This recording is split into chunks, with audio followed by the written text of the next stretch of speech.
are struggling. When I spoke to the prime ministers of Ethiopia, of the president of Egypt, prime minister of Nigeria, all of them are facing similar problems to what we are facing. And therefore, I really welcome the G20 for taking this big initiative of giving debt relief. But bear in mind, this really has to be thought through. This stimulus, this help to the developing world, I'm afraid has to be much bigger than so far it is being envisaged. Because, you know, you have the developing world with 1.5 billion people. You have, the developed world, but you're the developing world with a population of 6 billion people. Unless the problem is dealt with holistically as a global problem with global solutions, the world is not going to recover from this recession if the bigger part of the world's population is wallowing into poverty. So therefore, I again, Mr. Secretary General, I congratulate you. I think this is again a great initiative. I want to, again, Prime Minister Trudeau, to you and the Jamaican Prime Minister, again, I want to say that this is, please pursue these initiatives. It is very important that the world, which became insular when COVID-19 hit the world, it's very important that the world now looks at this whole issue globally. And therefore, I'm sure if the developed countries put their minds together and treat this as a global situation, I think that we will all come out of it unscathed. Right now, things look bleak, but I think if we deal it as a global issue, I think that the world will come out of it. Thank you very much.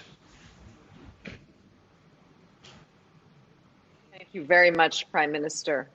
It is now my pleasure to turn the floor to His Excellency Mohammed Al Jadaan, who has the G20 presidency and is the Minister of Finance, Economy and Planning of Saudi Arabia. Over to you, sir.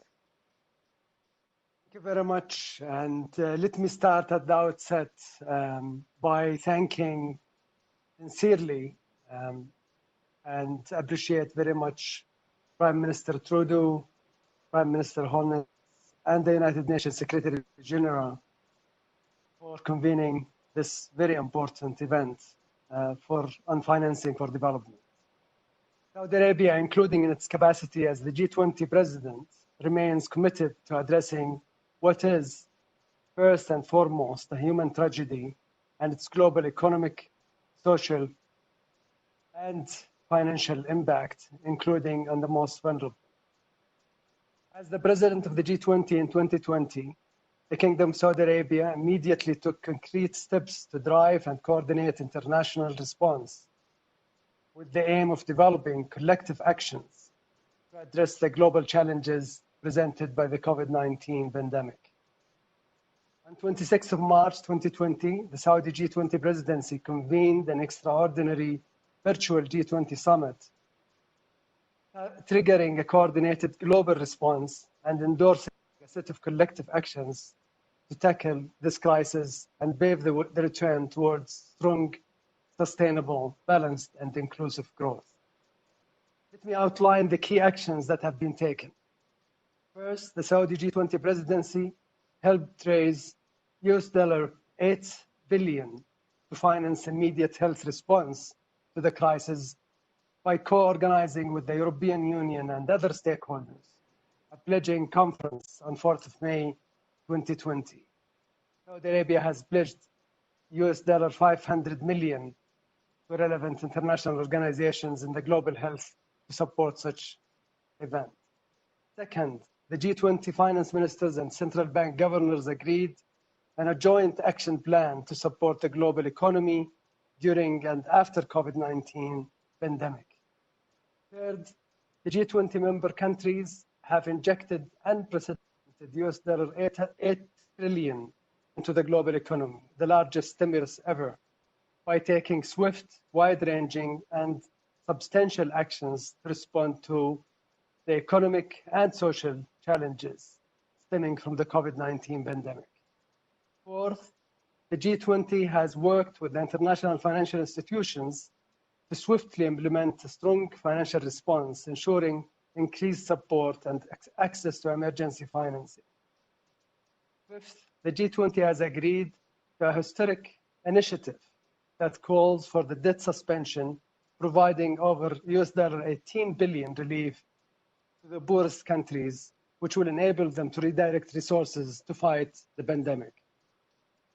I believe that it is critically important that we continue to work together to overcome this crisis and promote and sustain a successful global economic recovery.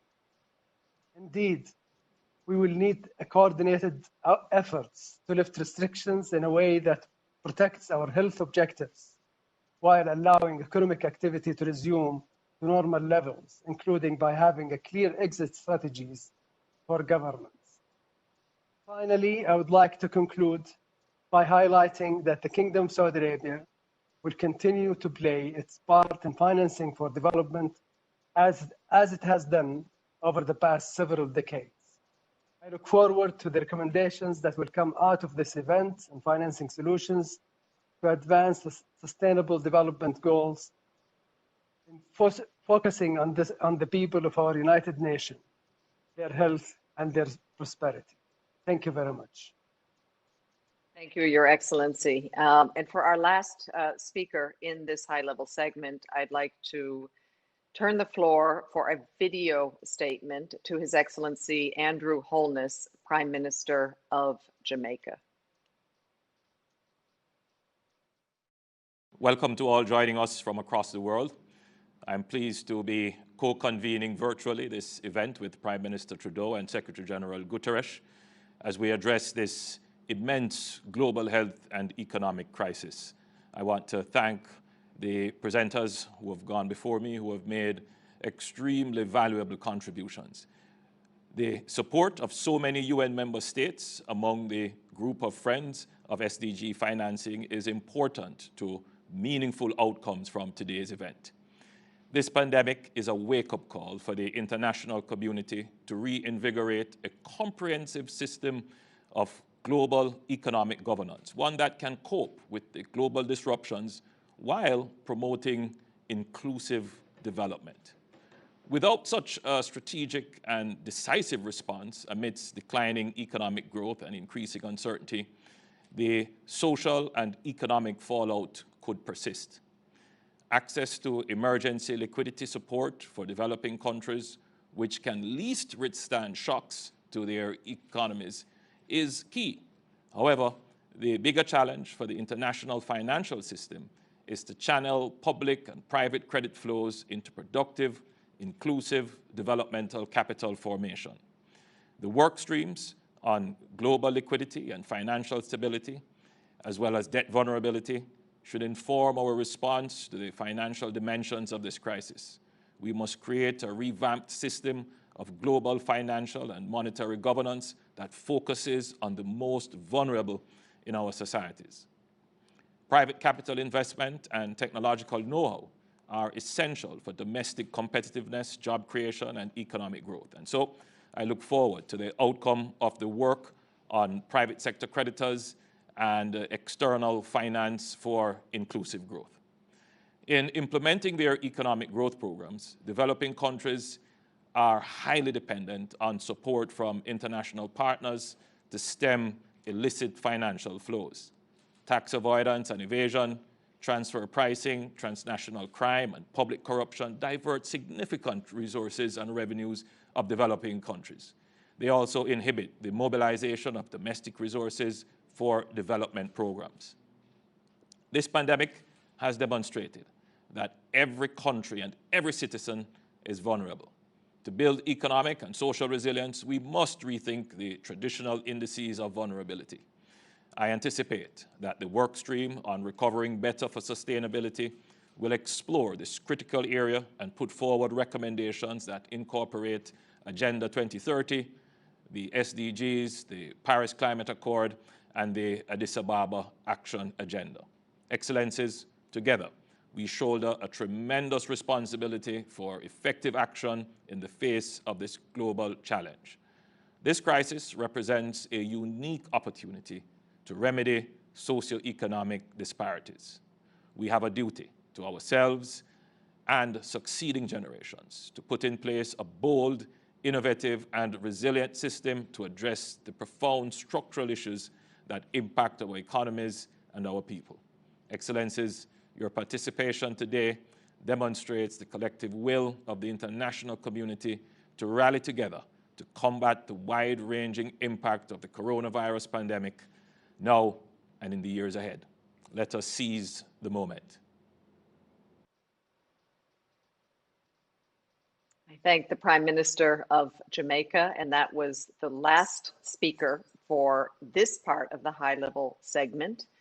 The high-level panel will begin immediately after, and I have the pleasure to hand over the moderation of this event to Mr. Elliot Harris, who is the Assistant Secretary General of Economic Development and the United Nations Chief Economist. Mr. Harris, the reins are in your hands. Thank you very much.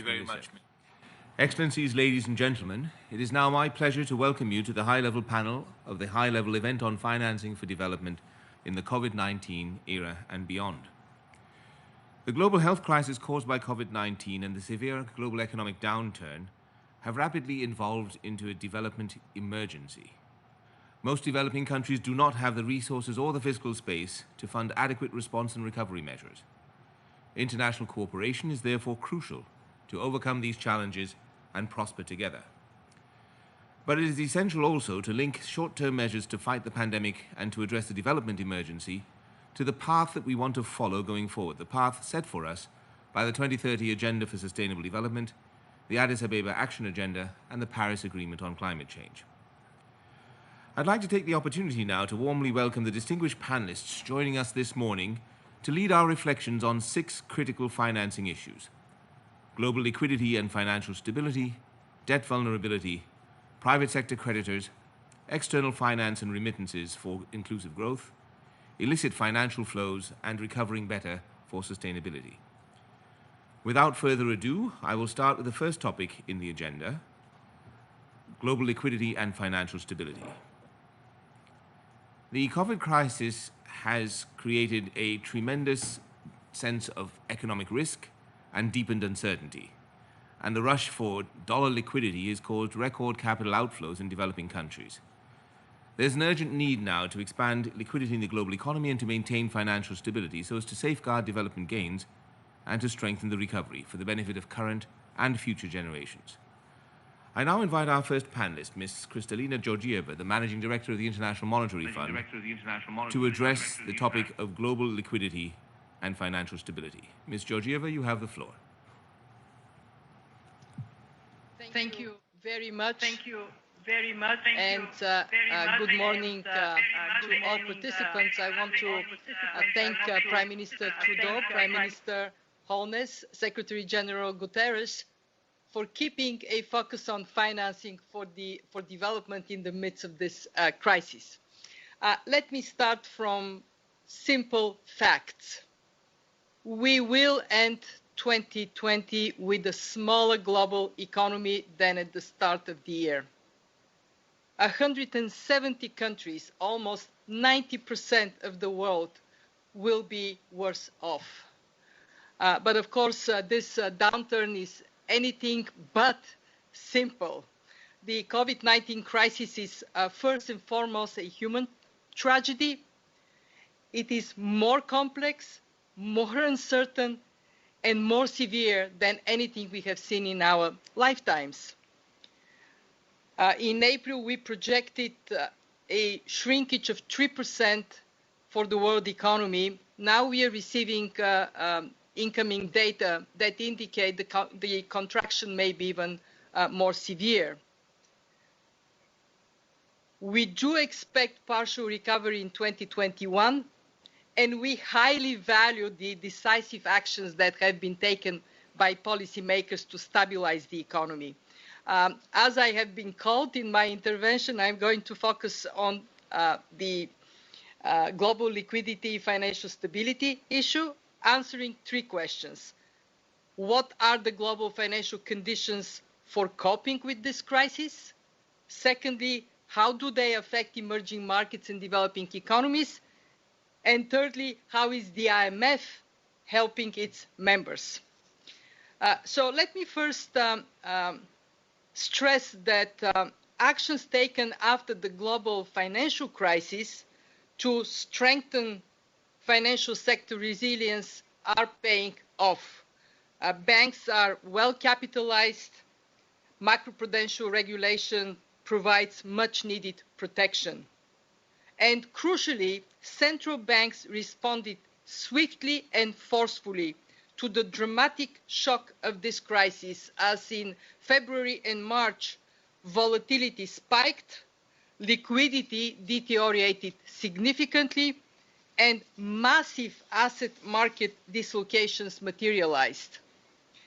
So what central banks have done, especially major central banks, by cutting interest rates, purchasing over $4 trillion of assets and announcing more purchases to come, introducing foreign currency swap lines, all that helped to massively reduce the strain on financial markets and to ease global financial conditions. But we are not out of the woods yet. Financial conditions remain dependent on uncertain economic and health developments. And countries are now facing the prospects of rising bankruptcies, which could affect banks, particularly banks with weaker buffers. And this is why a very important point to be made and repeated again and again is the necessity of fiscal measures to continue to build that bridge over the standstill.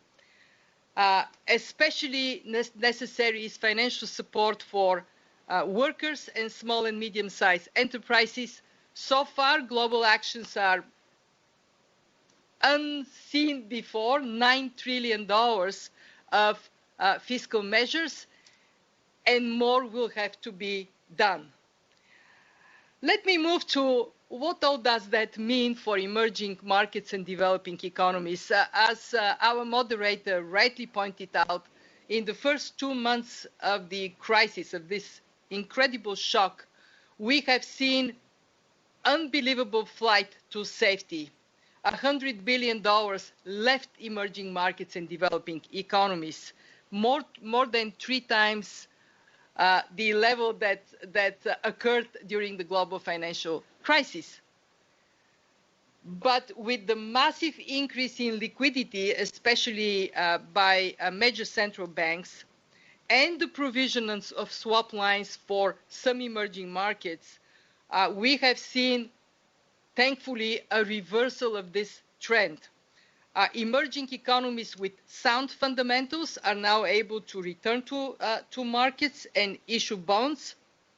In fact, in April and in May until today, emerging market sovereigns have raised some $77 billion in debt issuance, mainly driven by investment-grade sovereigns, which makes a very, very important point of the significance of strong fundamentals, of building resilience during good times. And that takes me to what is top of mind for us at the fund, and these are countries with weaker fundamentals, especially those that are saddened by high debt levels. They are dependent on commodity export or dependent on tourism.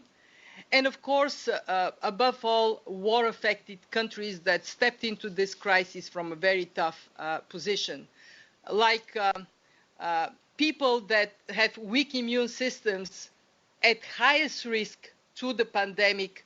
Weaker economies are, of course, at highest risk to the economic shocks. So from commodity exporters in sub-Saharan Africa to the tourism-dependent Caribbean, the home of the Prime Minister of Jamaica, we expect to see their worst GDP growth outcome in decades and a large decline in per capita income.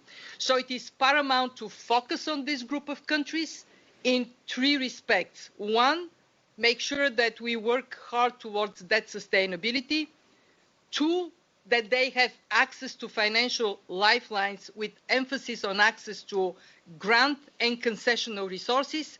And three, work, even during this crisis, work with countries to improve the conditions for private sector-led growth, underpin growth for the future. Which brings me to the third question.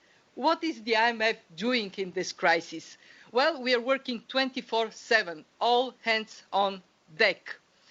We are leaning in this crisis with everything we have, with the strong commitment of our institution. We are providing emergency financing on unprecedented scale, already disbursed $22 billion to 60 countries, and we are receiving and processing new requests.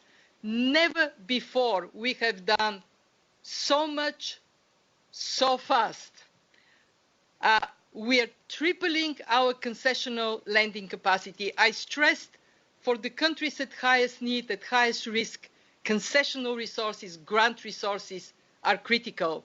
And we are also providing immediate debt relief to 27 of our poorest members. We are deploying a full range of tools, in particular, the use of precautionary arrangements for countries with strong fundamentals. We are exploring how to deploy SDRs to support low-income and small economies. Together with the World Bank, we strongly support the G20 debt service suspension initiative that can make significant contribution to eligible low-income countries.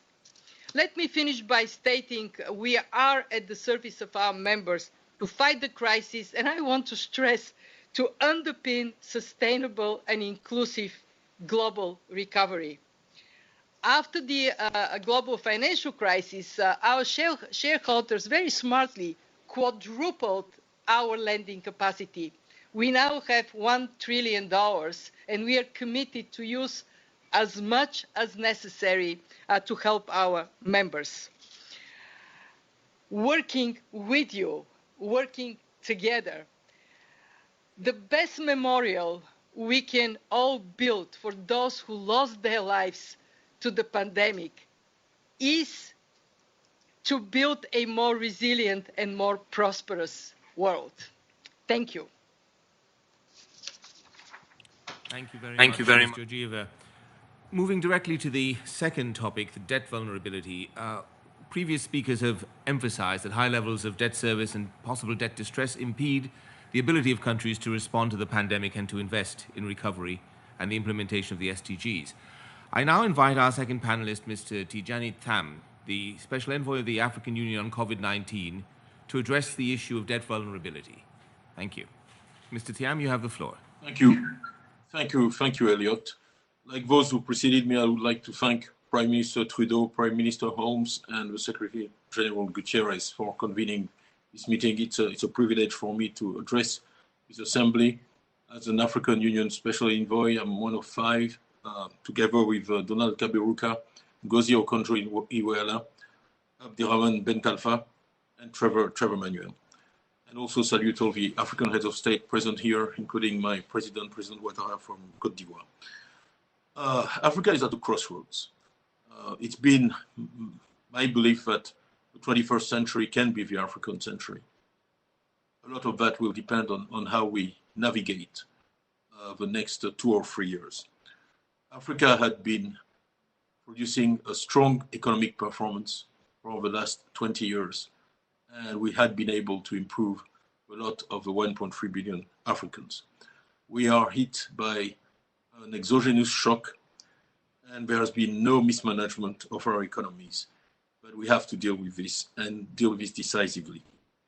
We see, as special envoys, our mission as ensuring human development in Africa. And we see the debt issue in that context. We need to make sure that there is no permanent economic damage to Africa as a result of an exogenous shock, and possibly turn this crisis into an opportunity by making African economies more resilient to shocks if we manage to treat the debt issue more effectively. So what's happened is quite drastic and unprecedented. We've seen capital outflows. I had $90 billion. Christina just said $100 billion. So it's actually more than I thought. Absolutely unprecedented level of capital outflows, collapse of tourism revenues, collapse in commodity prices, particularly oil, collapse in activity, which leads to a very drastic reduction in government revenue at a time when expenditures are high and resilient, either for the debt service or for the health expenditures necessary to fight COVID-19. So in that context, we salute the decision made by the G20. The debt standstill. It's a very good first step, but more is necessary. The moratorium provides welcome relief, but we need more resources, and we need possibly restructuring and cancellations of debt in a number of cases. Capital needs to flow into Africa, not out of Africa. That is the only condition so that we can recover from this crisis and then continue on a path of growth. So concretely, we're fully supportive of the IMF proposals on the DTS. We think that's very important to mobilize more resources for Africa. We also believe that IDA, on top of the measures already taken, should front load its resources this year to the tune of $15 billion or so. And we also think that a supplemental IDA will be very important in this context, as well as the extension of the standstill, which right now only goes to the end of this year. A 2-year standstill across the board is what we think is necessary for Africa. And in this context, we need to focus on vulnerability, not just income per capita, because there are middle-income countries in Africa that have been doing well, but who need decisive support. We believe that about 60% of the poor in Africa live in middle-income countries. So middle-income countries are not insulated from poverty and have to deal with some very serious poverty challenges. In that context, commercial debt is crucial. We have engaged a dialogue with private creditors and the IIF, I believe Tim Adams is speaking after me, to reprofile the debt. We believe there are innovative solutions that people have called for, that we can implement there, but they will need a degree of support and guarantees and credit enhancement which can only be provided by the public sector. So this is something that is very important for us and that we'll continue pushing to put Africa on a path of growth, of inclusive growth and more sustainable growth. Again, capital must flow into Africa, not out of Africa. DTS, IDA, and resolving the commercial debt are the three legs of the actions that will take us there. In return, and I'll mention this, but we're very committed to transparency. It is very important that the mobilized resources are shown to be put to use effectively and efficiently. And it is also important that we have full transparency on the mobilization of resources for Africa. And we want again to salute the work done by the UN, by the IMF, by the World Bank in that context. So to close, I will say that we need decisive action on the debt. We need more resources so that we can deal with the current crisis from a health perspective and an economic perspective by having increased fiscal space, that we can recover from this crisis, return Africa to growth, so we can improve the living conditions of now 1.3 billion Africans. And actually, beyond Africa, we can improve and reduce poverty around the world and leave nobody behind. This crisis cannot be resolved if it's not resolved absolutely everywhere.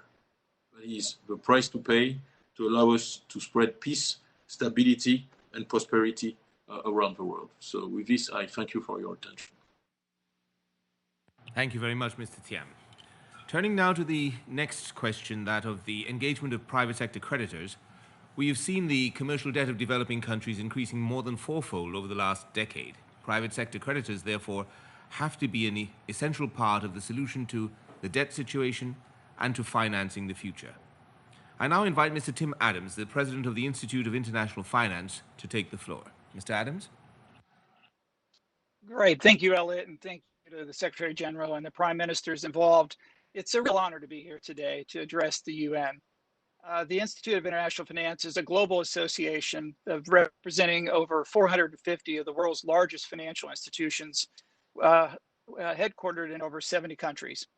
One of the most significant and historic roles of the IF is to monitor and assess global debt levels. In fact, our origin comes from the Latin American debt crisis of the 1980s.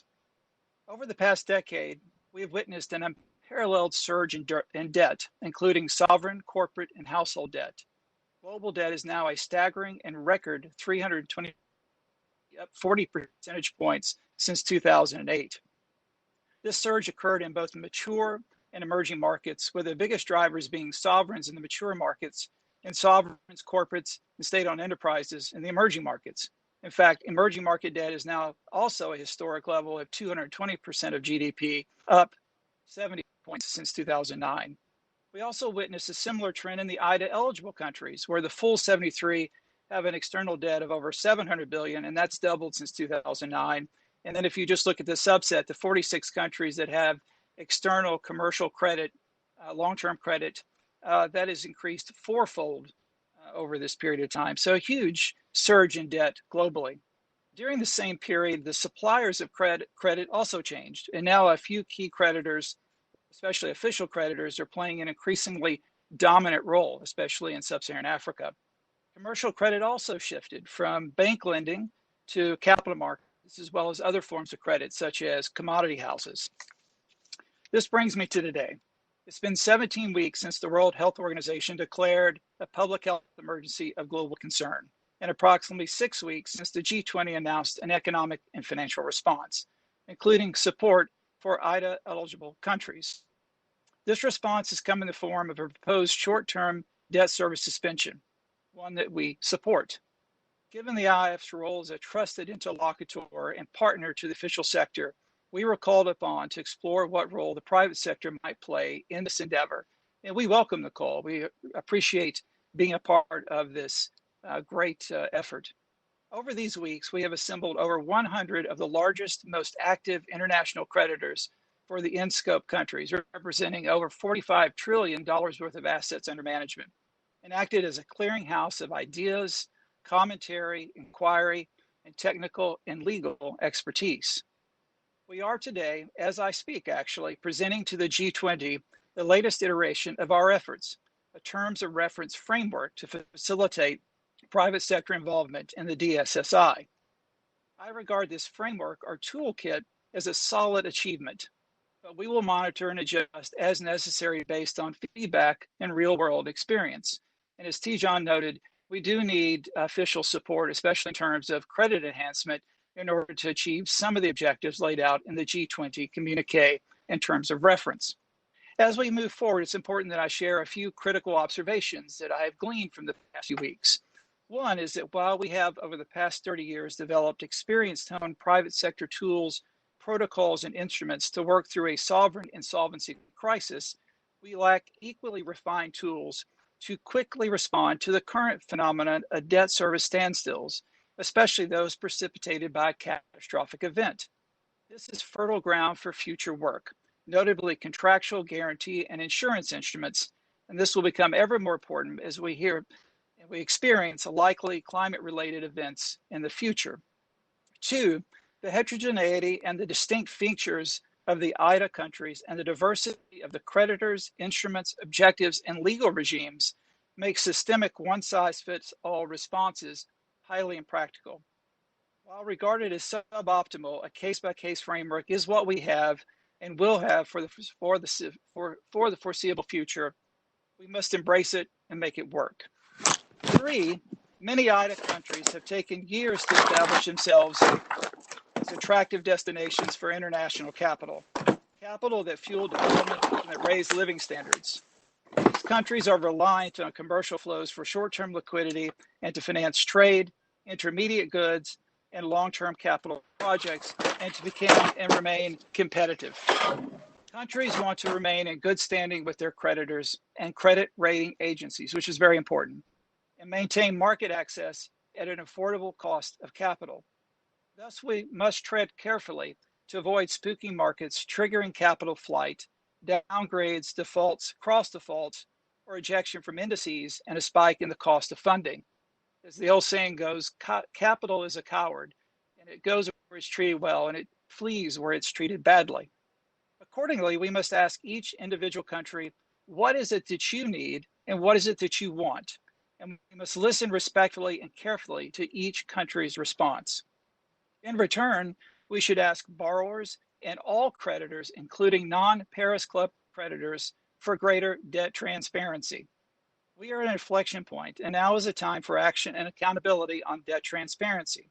And I call upon the UN and the IMF and the World Bank and the OECD and others speaking today for a new and more effective effort on debt transparency. And I know Kristalina cares about this. I know David Malpass cares about it, and Angel Gurria cares. And I appreciate and am thankful for all of your input. But it's time that we move forward. In conclusion, let me say, as responsible citizens and stakeholders, it is imperative that we help and support the most vulnerable during this devastating moment of our history. However, we should follow the Hippocratic Oath and pledge to first do no harm. It would be tragic if we ended up compounding these countries' problems, irrespective of our good intentions. To that end, we should recognize that debt relief is a means, not an end of itself. And two, we should ask and listen to the countries in question and recognize that continued market access and access to capital and greater transparency are critical ingredients to stability, sustainability, and prosperity, not only today, but in the future. Thank you very much. Thank you, Mr. Adams. This crisis has also highlighted the importance of enhancing external finance for development, for inclusive growth, for gender equality, for creating jobs. I now invite Mr. David Malpass, the President of the World Bank Group, to address our next topic, that of external finance and remittances for inclusive growth. Mr. Malpass, you have the floor. Thank you very much, and good morning or good afternoon. I'd like to acknowledge the UN Secretary General, the heads of state, and all the fellow panelists and excellencies who are participating in today's UN event. I'd particularly like to commend Kristalina Georgieva for her leadership, energy, and results. Our two institutions, the IMF and the World Bank Group, are working closely together on financial and economic challenges, including and especially those affecting the world's poor. The reduction of extreme poverty and the achievement of shared prosperity and faster, sustainable growth is the mission of the World Bank Group. Our offices around the world, including in many of the most fragile countries, are working on a daily basis with the IMF to find specific paths to better development outcomes. I encourage everyone here to look for active steps that they can take to help in this effort. A lot of energy has gone into discussing development goals in this forum. I worry that many of the goals are not being met, and I would like to see much more focus, time, and energy spent on taking action. Beginning in March, the World Bank Group launched exceptional financing to respond to COVID-19. We wanted to achieve fast, broad action around the world, recognizing that the COVID-19 crisis needs to be addressed everywhere. Last week, we were able to announce a milestone. We have emergency health operations approved and up and running in over 100 developing countries. We've also embedded in this program a framework for finance that almost all of your organizations and countries can access to directly address the health emergency. We invite your co-financing, parallel financing, and joint purchasing through these programs. They took a tremendous amount of effort by World Bank staff and by country, by people in the developing countries. They coordinated efforts, and I invite everyone to participate in these programs. Building on this first response, we are undertaking new support programs that in coming weeks will help developing countries overcome the pandemic and reclaim focus on growth and sustainable development. We committed early in the crisis to providing large additional financial resources for the world's poorest countries during this difficult time. These steps won't be enough given the combination of a severe health crisis, a deep global recession, and unprecedented societal impacts. Our programs are working to address as many of these problems as we can, and I invite you to join in these efforts with additional financing. Our April estimates show that the pandemic and the economic shutdown of the advanced economies will push 60 million people into extreme poverty in 2020, increasing the number of the world's population living on less than $1.90 per day towards 700 million people, and causing the poverty rate to rise for the first time since 1998, when the Asian financial crisis hit. I worry that these numbers will go higher. School closures in 191 countries are affecting 1.5 billion people. Reduced incomes for migrant workers will lower the remittance flows back to home countries, while migrant labor shortages in the agricultural sector of advanced economies pose food supply risks. The wide spillover from the pandemic and the shutdown in advanced economies hits the poor and vulnerable, women, children, elderly, and healthcare workers hardest, deepening the inequality from lack of development and making the health crisis even worse. Millions of people in East Africa are facing a triple crisis: the health emergency, the global recession, and locust swarms that are threatening food security and livelihoods. We've approved and begun the implementation of a regional program focused on the locust crisis. There's an urgent need for additional financial action through the pathways that we have available. And I, again, invite you to join that financing effort. The World Bank Group is working to help countries boost health spending, strengthen social safety nets, maintain both public services and private sector that creates jobs and counters financial disruptions. We're able to deploy as much as $160 billion by June 2021, including the front loading of $51 billion worth of grants and highly concessional resources from the IDA-19 replenishment. The other multilateral development banks have committed to adding another $80 billion to the MDB response, bringing the total to $240 billion. Still, that won't be enough. I was among the first to call for a debt moratorium for the IDA countries plus Angola, along with Kristalina Georgieva, the managing director of the IMF. We strongly welcomed the prompt support of the G20 countries for a suspension of debt service by all official creditors, which included G20 endorsement for comparable treatment by commercial creditors. I have been vocal in stating that all official bilateral creditors should participate, that commercial creditors should also participate on comparable terms and not exploit the debt relief of others, and that much more is needed, including longer-term debt service relief and, in many cases, permanent and significant debt reduction.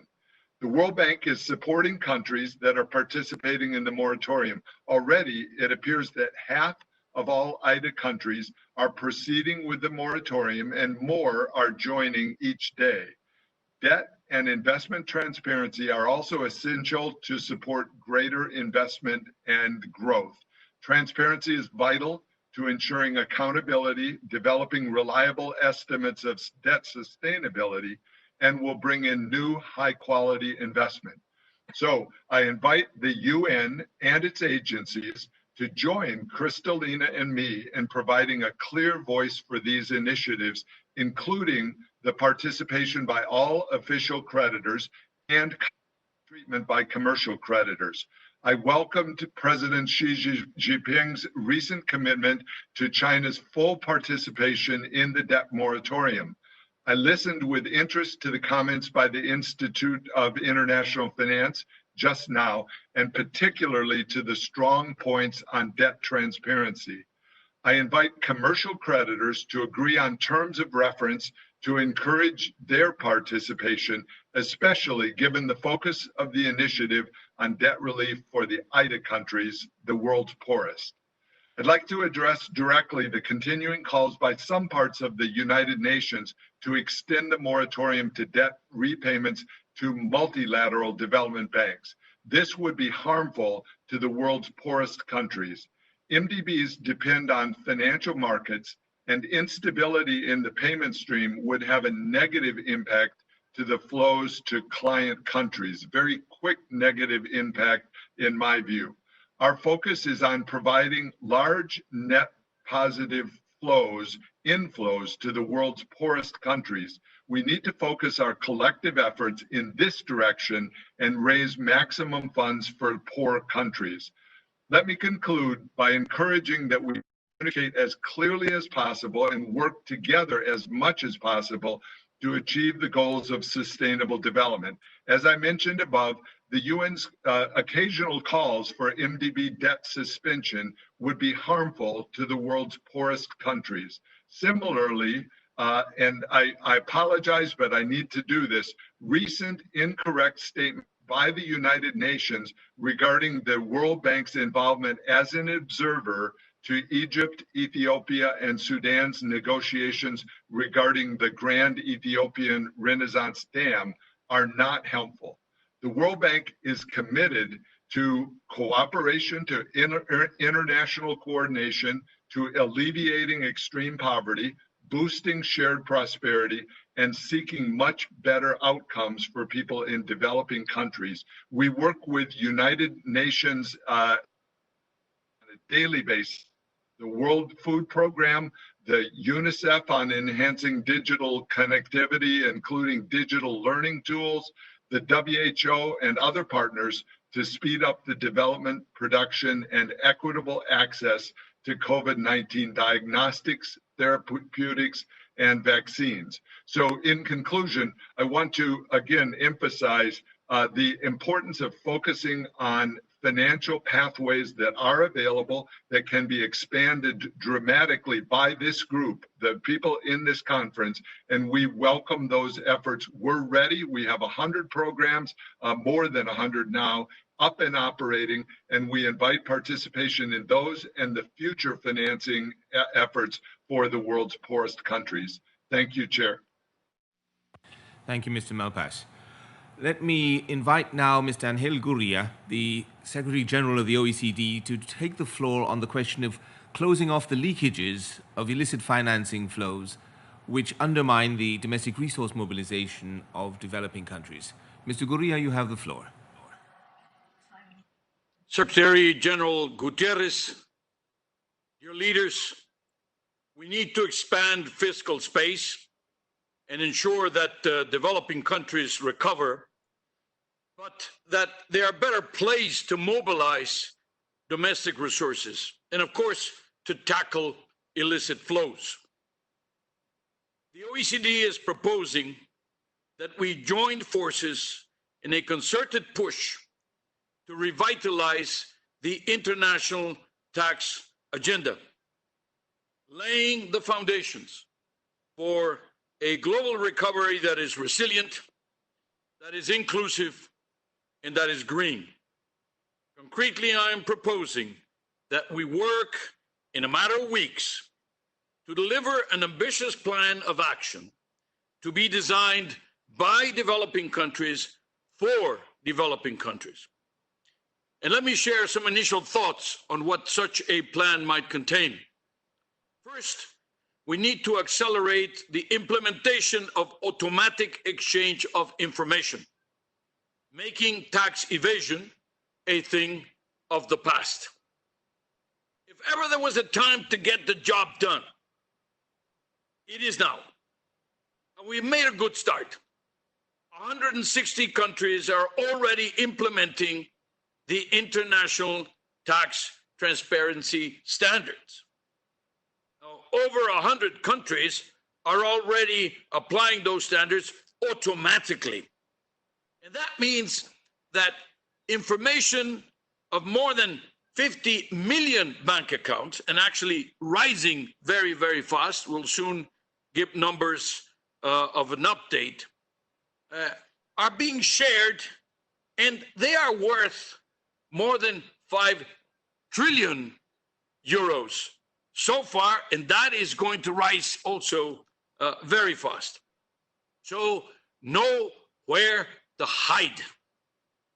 Now, but more must be done to ensure that developing countries benefit fully from these developments. Second, we need to put an end to opaque fiduciary and corporate structures. The issue of beneficial ownership needs to be tackled head on, and we need to strengthen the standard. Third, we need to roll out a whole of government approach to tackling tax evasion and other financial crimes. We need to break down silos, and this will bring with it significant gains.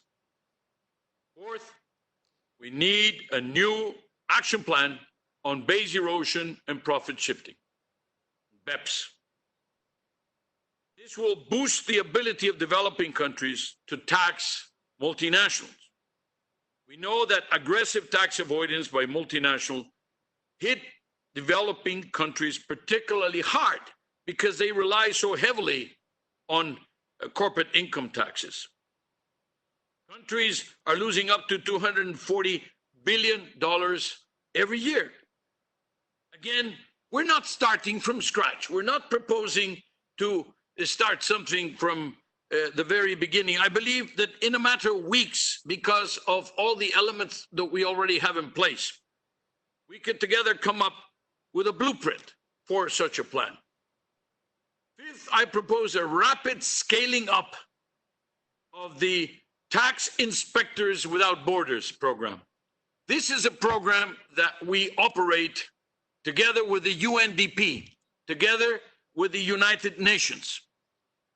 And the idea would be that beyond audits and beyond tax collection in developing countries, it could address illicit financial flows, particularly tax and crime investigations, and the use of data exchanged automatically between countries. It's one thing to have international rules. That is fine. But it's another to have the know-how to take advantage of them, to implement them. To date, Tax Inspectors Without Borders has delivered $1.7 billion in assessed revenues for the treasuries of developing countries. We can bring this to scale fast. These are only initial ideas, Secretary General, your leaders, but I hope that with the collective wisdom of you, the leaders gathered here today, but with the energy and dedication of your finance ministers, we can actually deliver together. So please count on the OECD to work with you and for you in this endeavor. Let's recover better, and let's keep the SDGs and the planet in our priorities and in our sights. Thank you. Thank you very much, Mr. Gurria. To wrap up our panel discussion, Mr. Mark Carney, the Special Envoy of the Secretary General on Climate Action and Finance, will address the topic on recovering better for sustainability. Mr. Carney, you have the floor. Thank you very much, Elliot. Prime Minister Trudeau, Prime Minister Holness, Secretary General, thank you for your leadership. And may I commend my fellow panelists for their leadership, their initiatives. And let me start also by just emphasizing, which I think is obvious, that every element of these 6 initiatives are connected. They are self-reinforcing. We need all of them in order to build back better. Nations have rightly focused and prioritized the health of their citizens and then look to minimize or mitigate the economic consequences. But as we move from response to recovery, this is the chance for our objectives to be bolder, and I am encouraged by the scale of ambition evinced today by various leaders. I join David Malpass and others in the focus now on action in order to realize those ambitions. And in order to add some substance to that, I want to do 2 things. First, just say a couple of words on context. and then turn to how potentially to seize this historic opportunity. First, with respect to context, we have to learn from this COVID crisis. It proves we can't wish away systemic risks. It's much, much cheaper, much more effective to invest up front in order to avoid disaster. And so it is with climate change, a crisis which also involves the entire world, but one from which no one can self-isolate. Secondly, we have to put resilience at the heart of economic decision-making. I would caution that, at least as we're coming out of this crisis, some of traditional stimulus measures will be less effective than usual. Think of income transfers or temporary tax cuts, because they will be dampened by heightened risk aversion. Most of our populations have had brushes with unemployment or are experiencing unemployment. They have anxieties about access to healthcare. There will be less consumption, more caution, more savings in response to some of these traditional stimulus measures. And then the third point of context is that this crisis is accelerating structural changes in a number of our economies.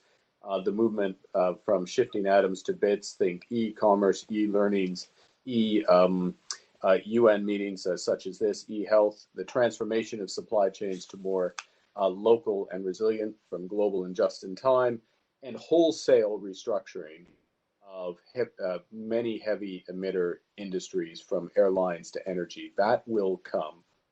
And certainly, almost without exception, it's not just an issue at the national level, but at the company level, there will be much more debt for everybody. Okay. So that creates a strategic opportunity. In fact, first, a moral imperative. It's been touched on by a number of speakers. The great need that's developed. Tijan just spoke eloquently of some of the issues in Africa that are potentially coming. But also, our citizens have made a number of sacrifices, and they're demanding action for recovery that takes into account of their priorities, including those embedded in the Sustainable Development Goals and the Paris Agreement.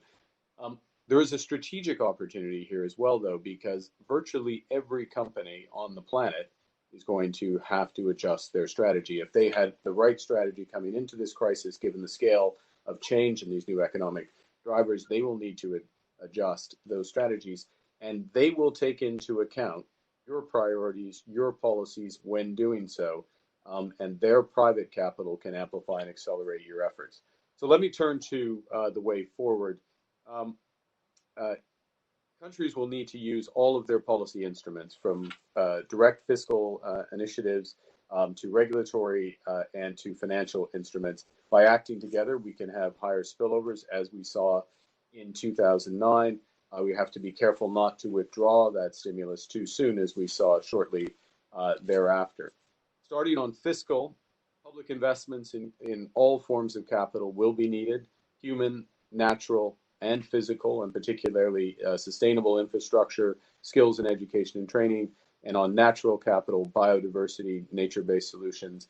As others know well, this is on the order of 3 to 4 trillion a year of what's required in energy infrastructure, sustainable energy infrastructure alone. And this is an enormous boost, potential boost for the global economy.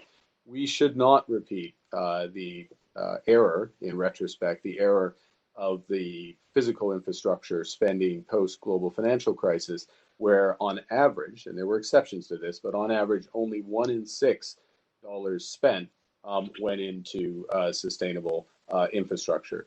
In addition, in line with the advice of the IMF and others, tax and benefit policies should address poverty reduction and inequalities, while incentivizing low carbon growth, including through carbon pricing where possible, and a phasing out of fossil fuel subsidies. We have a historic opportunity to phase out fossil fuel subsidies, and also a fiscal requirement for a number of countries around the world.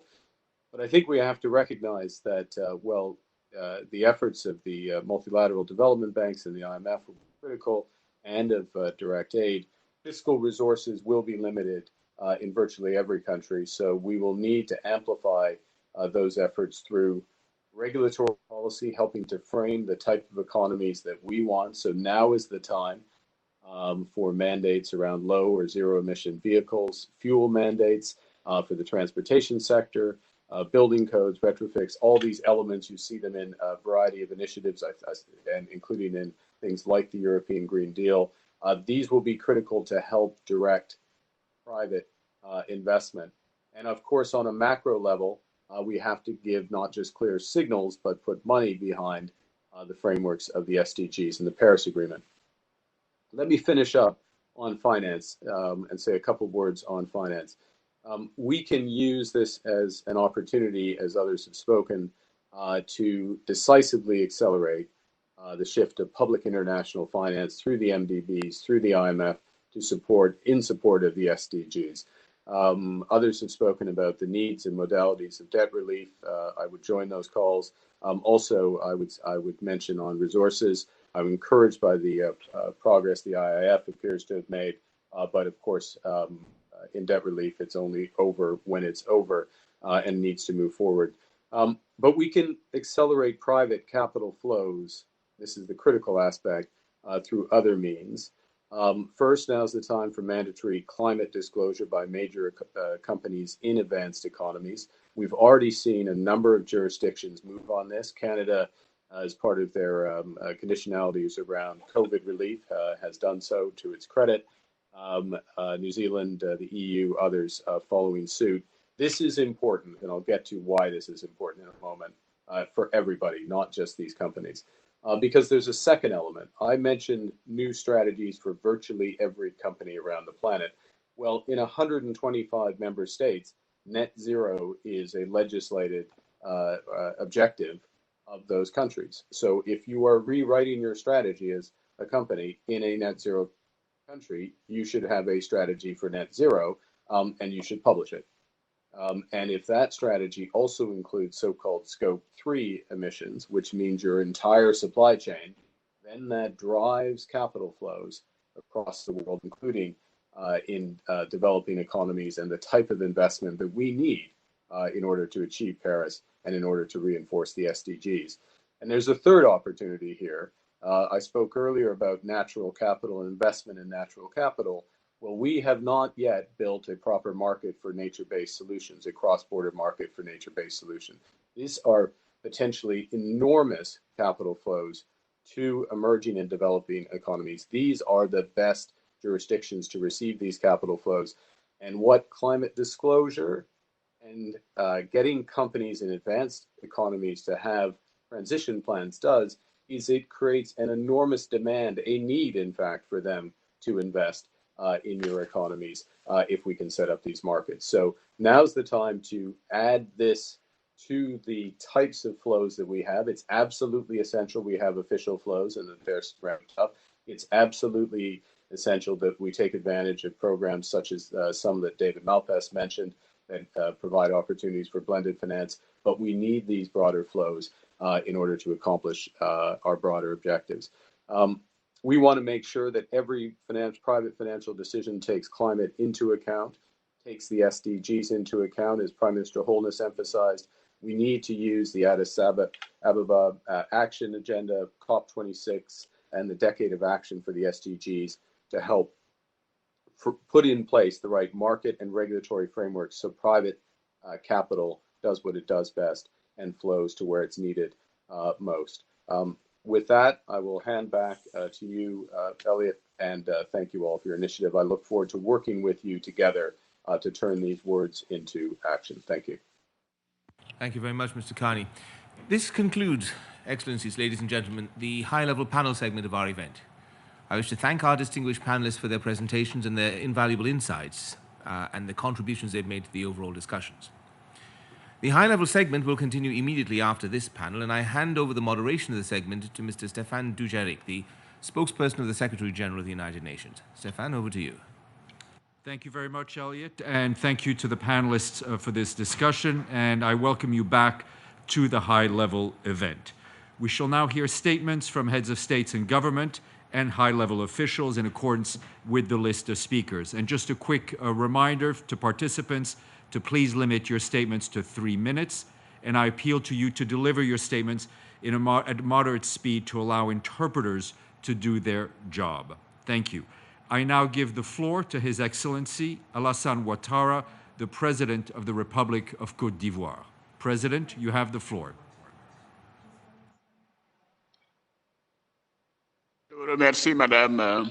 Je voudrais saluer et remercier le Premier ministre Trudeau, le Premier ministre Holness et le secrétaire général, mon ami Guterres, pour cette invitation et pour l'opportunité offerte pour échanger sur cet important sujet, le financement du développement dans le contexte de la COVID-19. Je salue également tous les chefs d'État et de gouvernement, ainsi que les éminents participants.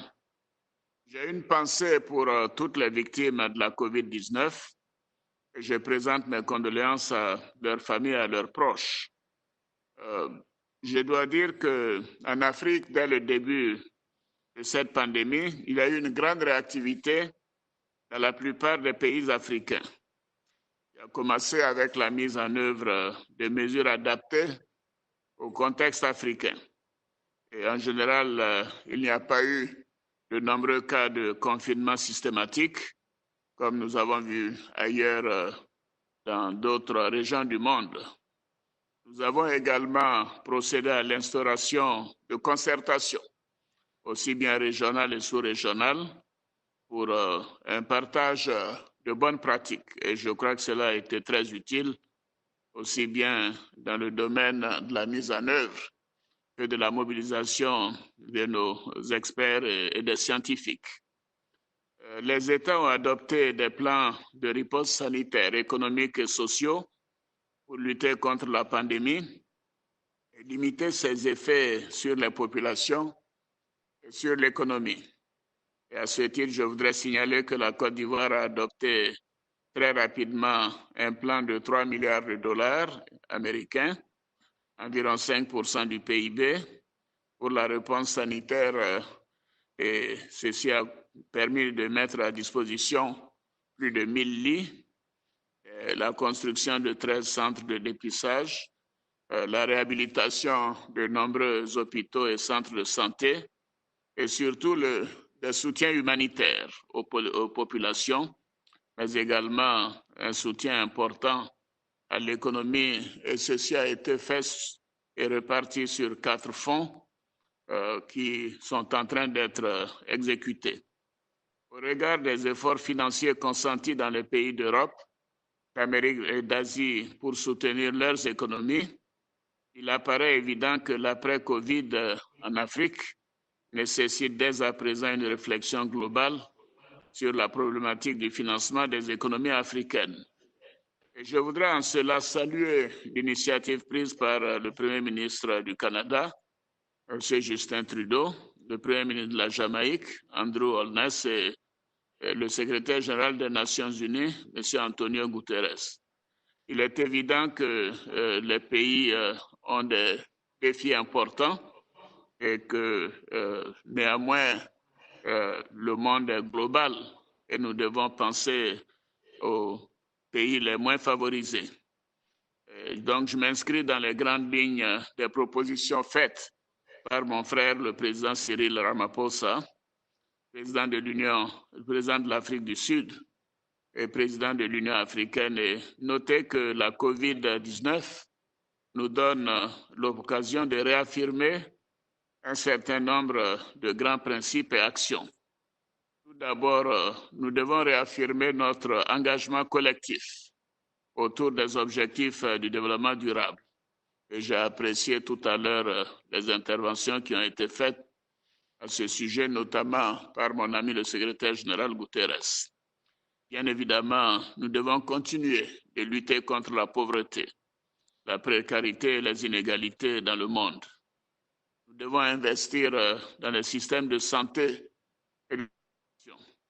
Et cette crise, comme la précédente avec l'Ebola, a montré que la fragilité d'un certain nombre de pays, notamment la fragilité du système de santé dans un certain nombre de pays, notamment au niveau du continent africain. Je me réjouis de dire qu'en ce qui concerne l'Ebola, la Côte d'Ivoire n'a pas eu un seul cas d'Ebola grâce à la mobilisation du système et des acteurs de santé. Nous devons bien évidemment renforcer la coopération et la solidarité internationale entre les pays. Et c'est ce que nous faisons et c'est ce que nous avons fait pendant la précédente crise concernant l'Ebola. Nous réaffirmons notre engagement pour une économie verte et des financements durables.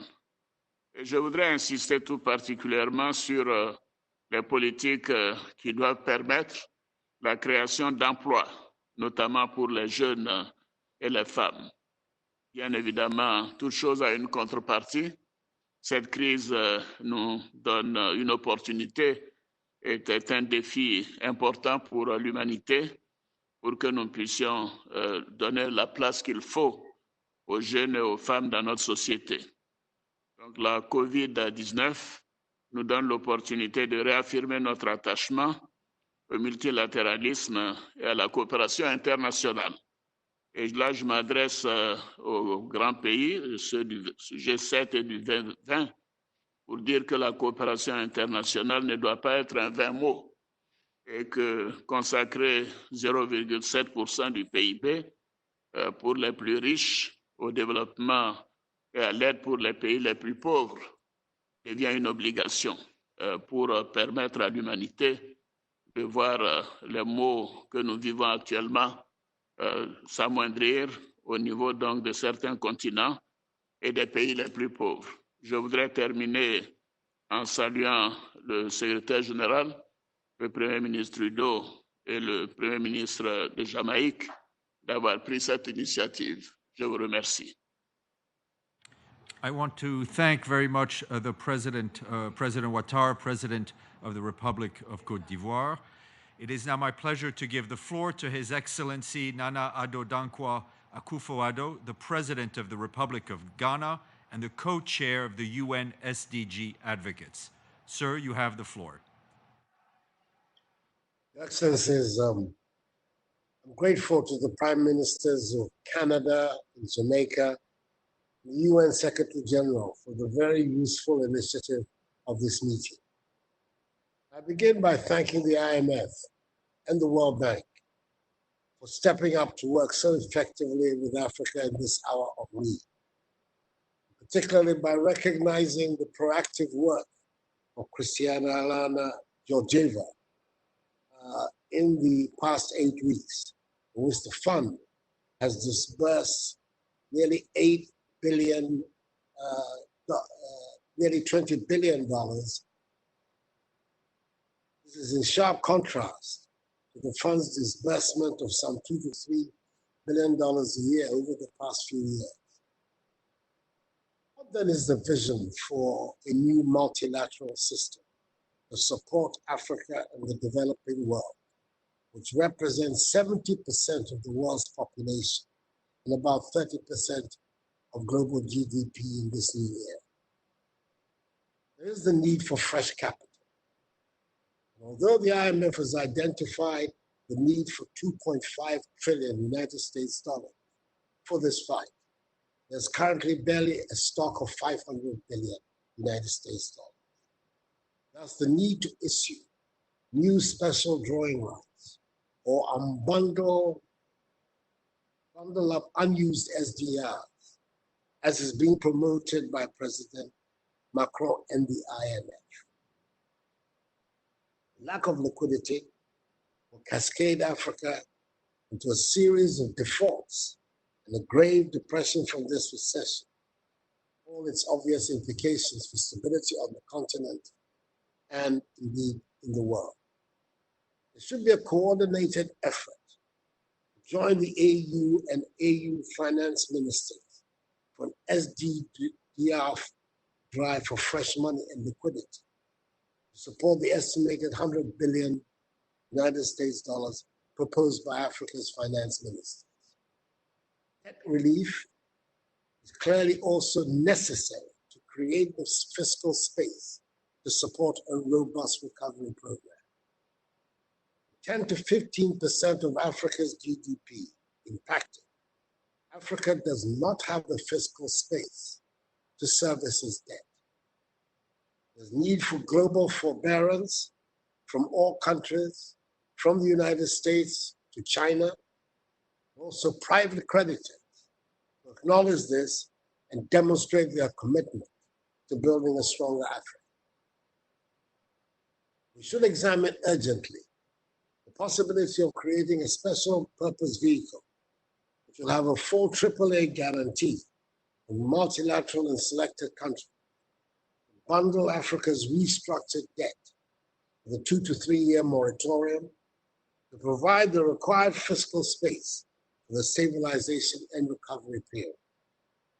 Such an SB is proposed by Africa's finance minister to borrow up to $50 billion for Africa and avoid potential defaults, credit downgrades, and loss of market access for African countries.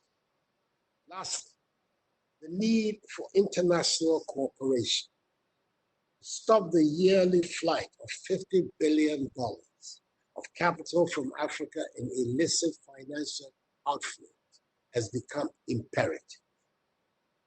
The overarching objective of international cooperation has to be to ensure that this restructuring of international financial architecture should advance the pursuit of the SDGs. We have all gone down together. We should all rise together. Thank you very much indeed for your attention. Thank you very much, President Akufo-Addo. I will now introduce a video message from Her Excellency Simonetta Sommaruga, the President of the Swiss Confederation. Following her video message, we will hear from the President of Colombia and then the President of Georgia. Please play the Swiss video. Thank you. Excellences, Mesdames et Messieurs, chers collègues, dans mon pays, un pays riche, il y a de plus en plus de gens qui souffrent de la pauvreté. Certains font la queue pour obtenir un sac de nourriture. La crise du coronavirus frappe partout. Et comme souvent, ce sont les plus faibles parmi nous qui souffrent le plus. En Suisse aussi. Pour sortir dignement de la crise, nous devons nous aider les uns les autres, faire preuve de solidarité. Seule la coopération de toute la communauté internationale nous permettra d'affronter la pandémie actuelle et ses conséquences. Je félicite le secrétaire général pour les initiatives de l'ONU dans la réponse à la COVID-19. Aujourd'hui, je souhaite souligner 3 points. Premièrement, la crise actuelle représente une occasion d'adopter un modèle de société plus durable, plus juste et capable de s'adapter aux changements à venir. Les objectifs de l'agenda 2030 pour le développement durable doivent guider notre action. La pandémie est liée à la pression exercée par les activités humaines sur les habitats naturels et la faune. Veillons donc à ce que nos investissements respectent l'environnement et l'accord de Paris sur le climat. Réduisons aussi les inégalités. Les femmes, par exemple, ont souvent un revenu inférieur à celui des hommes et beaucoup travaillent dans le secteur informel sans aucune sécurité sociale. Cette crise les affaiblit encore davantage. Deuxièmement, pour lutter contre la pauvreté, les migrants doivent pouvoir continuer à envoyer de l'argent chez eux. Des millions de familles en dépendent. Or, des dizaines de milliards de dollars n'ont pas pu être transférés en cette année 2020 en raison de la pandémie. La Suisse est préoccupée par cette chute des transferts de fonds des migrants. C'est pourquoi nous avons lancé la semaine dernière un appel conjoint avec le Royaume-Uni, 3 agences onusiennes, la Banque mondiale et des partenaires du secteur privé. Il s'agit d'améliorer l'accès à ces services et de réduire les taxes de transfert. Je vous invite tous à vous joindre à cet appel et remercie les pays qui l'ont déjà fait. Troisièmement, la COVID-19 augmente les besoins financiers des pays pour lutter contre la pandémie et ses effets. Face à une situation financière de plus en plus difficile dans de nombreux pays, la Suisse soutient l'initiative du G20 et du Club de Paris visant à suspendre temporairement les paiements de la dette des pays les plus pauvres. 75 ans après la fondation de l'ONU, La pandémie confirme l'importance et la nécessité de la coopération multilatérale. La Suisse fournit un financement d'urgence d'1 milliard de dollars au Fonds fiduciaire pour la réduction de la pauvreté et pour la croissance du FMI. En outre, elle contribue à hauteur de 400 millions de dollars à l'action internationale de lutte contre le virus. Je vous remercie. To thank the President of the Swiss Confederation. It is now my honor to give the floor to His Excellency Iván Duque Márquez, the President of the Republic of Colombia. President, you have the floor. Desde Colombia para todos ustedes, los jefes de Estado, mi saludo muy especial al secretario Guterres y a todos los participantes en este importante encuentro sobre el financiamiento para el desarrollo. La pandemia del COVID-19 constituye el reto más grande para el mundo, quizás después desde la Segunda Guerra Mundial. Estamos hablando de una pandemia que afecta a los sistemas de salud, pero estamos hablando también de efectos que se sienten por muchas de las medidas que debemos adoptar para proteger la vida y la salud, que tienen repercusiones en el comercio, en el turismo, en el empleo. Y muchos países han visto afectadas severamente sus finanzas y sus capacidades de movilización económica. Por eso este es un foro supremamente importante, porque tenemos que prepararnos para enfrentar un nuevo normal, una nueva normalidad. Y eso implica que entendamos que así como hemos tomado medidas para proteger la vida y la salud, y hemos tomado medidas también para proteger a los más vulnerables. En el caso específico de Colombia, nosotros hemos tomado medidas oportuna y prontamente en materia de salud, que nos ha permitido tener una mortalidad por millón de habitantes, un número de contagios por millón de habitantes, un número de pacientes críticos por millón de habitantes, que nos permite transitar con optimismo, mas no con triunfalismo. Y hemos tomado medidas para llevarle recursos a más de 10 millones de familias vulnerables del país, para que puedan solventar su situación social en esta coyuntura. Y adicionalmente, como país, sumando los esfuerzos del gobierno nacional y aportes de liquidez del Banco Central, hemos atendido esta situación con cerca del 11% del PIB en todo lo que son capacidades para atender la pandemia. Esos esfuerzos que hace Colombia son los mismos que han hecho muchos países. Y por eso, si vamos a hablar de financiamiento para el desarrollo, la invitación que yo quiero hacer puntualmente es que salgamos con un consenso para que podamos capitalizar los organismos multilaterales de crédito de orden regional y de orden mundial, de tal manera que tengamos más facilidad de financiamiento en mejores plazos y tasas, y que lo tengamos basado también en el desempeño de los países, para que las condicionalidades sean un poco más flexibles, pero que apunten también a una rápida recuperación. Y quiero hacer un especial énfasis también en una propuesta que ha sido ventilada por Carmen Reinhardt, la nueva economista jefe del Banco Mundial, y también el profesor Ken Rogoff de la Universidad de Harvard. Y es que necesitamos que después de todos estos esfuerzos que traerán aumentos en el endeudamiento, hagamos una transición para la sostenibilidad fiscal y social de nuestros países. Y eso implica que haya un consenso en el mediano plazo sobre cómo aliviar muchas de las tendencias de amortización de esas deudas para los países emergentes, de tal manera que podamos recuperar crecimiento rápidamente y que eso nos permita proteger eficazmente el desarrollo social. Esa apuesta la debemos concentrar todos para que tengamos un horizonte creíble y que nos permita cumplir las metas de desarrollo sostenible de cara al año 2030. Como presidente de Colombia, reitero nuestro compromiso con avanzar en esta agenda hacia esa nueva normalidad, en buscar nuestra cooperación para capitalizar los organismos multilaterales de crédito y que esa capitalización traiga esas facilidades.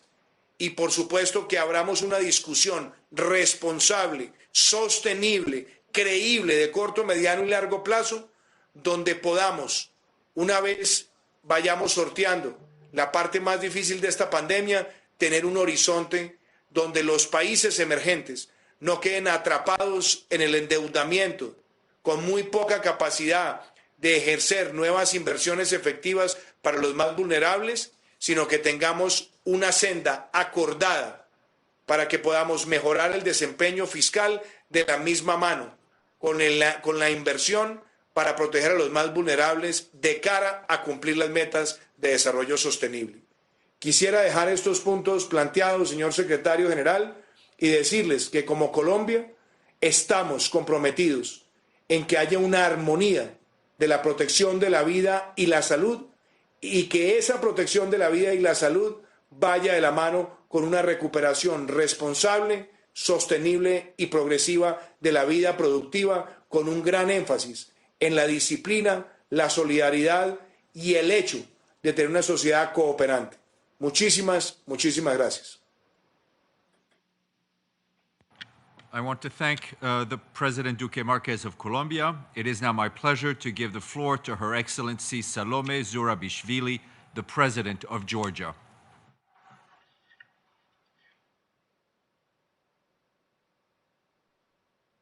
Monsieur le Secrétaire Général, the pandemic has challenged us all and revealed our strengths as well as our weaknesses. For Georgia, a small country, an emerging economy at the door of Europe, it has given us a number of important lessons.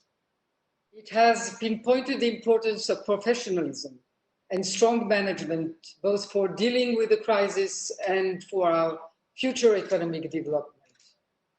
It has shown the importance to preserve the core elements of democracy.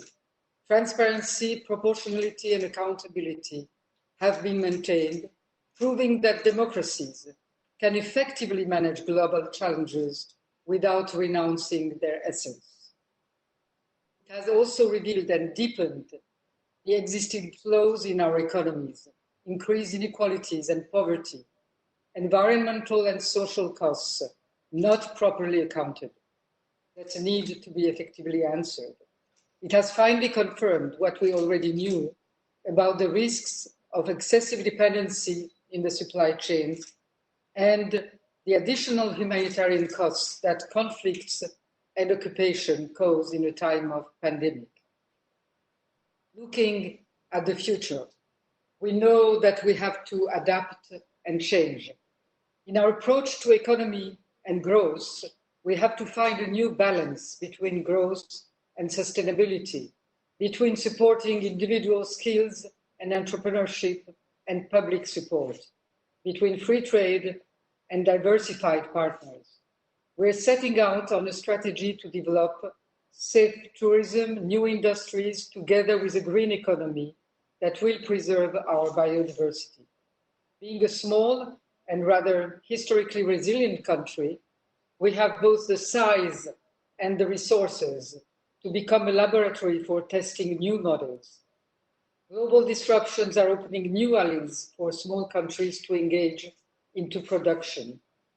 At the same time, we know that as a small country, we will face more difficulties in accessing capital markets and attracting foreign investment necessary to support the new industries and sustainable industries. We, however audacious or innovative, we cannot walk that road alone. This adaptation and rebalancing of our economies cannot be ours only. It has to be our common international endeavor. Those that predicted that the pandemic would lock us in a more egoist world have to be proven wrong. We need more solidarities at all levels. We need more multilateralism, not less, for cataclysms without borders can only be met by solidarity without borders. The United Nations have to be in the driving seat for revamping multilateralism. At At the same time, we need more regional solidarities. And as Georgia has been, we are still looking towards a stronger Europe encompassing its neighbors. Multilateral assistance will have to find new instruments to support global economy as well as emerging economies. A new and comprehensive approach to the debt issues is needed. Innovative financing that we've been supporting all along has to be defined now. Ideas of a global relief initiative, a new Marshall Plan should all be explored and supported, for extraordinary times deserve extraordinary solutions. Sustainable growth is no longer a choice for tomorrow. SDGs are a necessity now. Necessity that our citizens, having lived through COVID, fully adhere to. We, as governments, should lead in that direction. Thank you, Mr. Secretary General, and I want to thank also the Prime Minister of Canada and Jamaica for this very timely initiative. Thank you very much. I want to thank President Zurab of Georgia. It is now my pleasure to give the floor to His Excellency Muhammadu Buhari, President of the Federal Republic of Nigeria. President, you have the floor. Your Excellency Justin Trudeau, Prime Minister of Canada, Your Excellency Andrew Holness, Prime Minister of Jamaica, Your Excellencies, fellow heads of state and government, Your Excellency Antonio Guterres, Secretary General of the United Nations, Your Excellency Tijani Muhammad Bandi, President of the General Assembly, distinguished participants.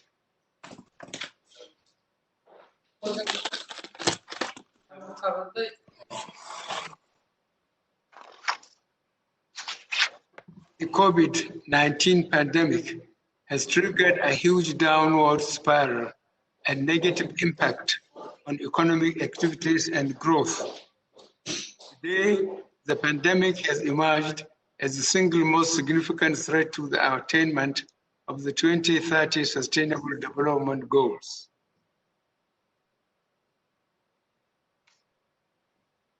Across Africa, like in many other places, the emerging scenarios of the pandemic is a sharp rise in deficit financing for the 2020 budget and a gloomy outlook. This is why I thank and commend the governors of this high-level, the conveners of this high-level event, the United Nations Secretary General and international partners for conceiving this forum at this time. For Nigeria, the shocks are multiple, including the sharp decline in international oil prices, which has negatively impacted revenues and growth, worsened external and domestic positions, and further increased banking sector vulnerabilities, resulting in enormous human and economic toll on the country. We have been proactive in implementing a number of strong measures, including fiscal, monetary, and structural policies, and a multi-front response to the health crisis created by COVID-19, which captures all tiers of government as well as the private sector. Our objective is to revert to the government's planned and medium-term fiscal consolidation path once the crisis is over. Our strategy for macroeconomic stability is anchored on our home-ground economic recovery and growth plan. We are strengthening measures to pursue monetary and exchange rate policies in a manner that will facilitate adjustment to economic shocks, preserve foreign exchange reserves, and avoid economic dislocation. With an estimated population of 200 million, and a large segment of economically vulnerable population, Nigeria has a high burden of communicable and non-communicable diseases. This level of disease burden, coupled with poverty level and Nigeria's weak system, the COVID-19 pandemic is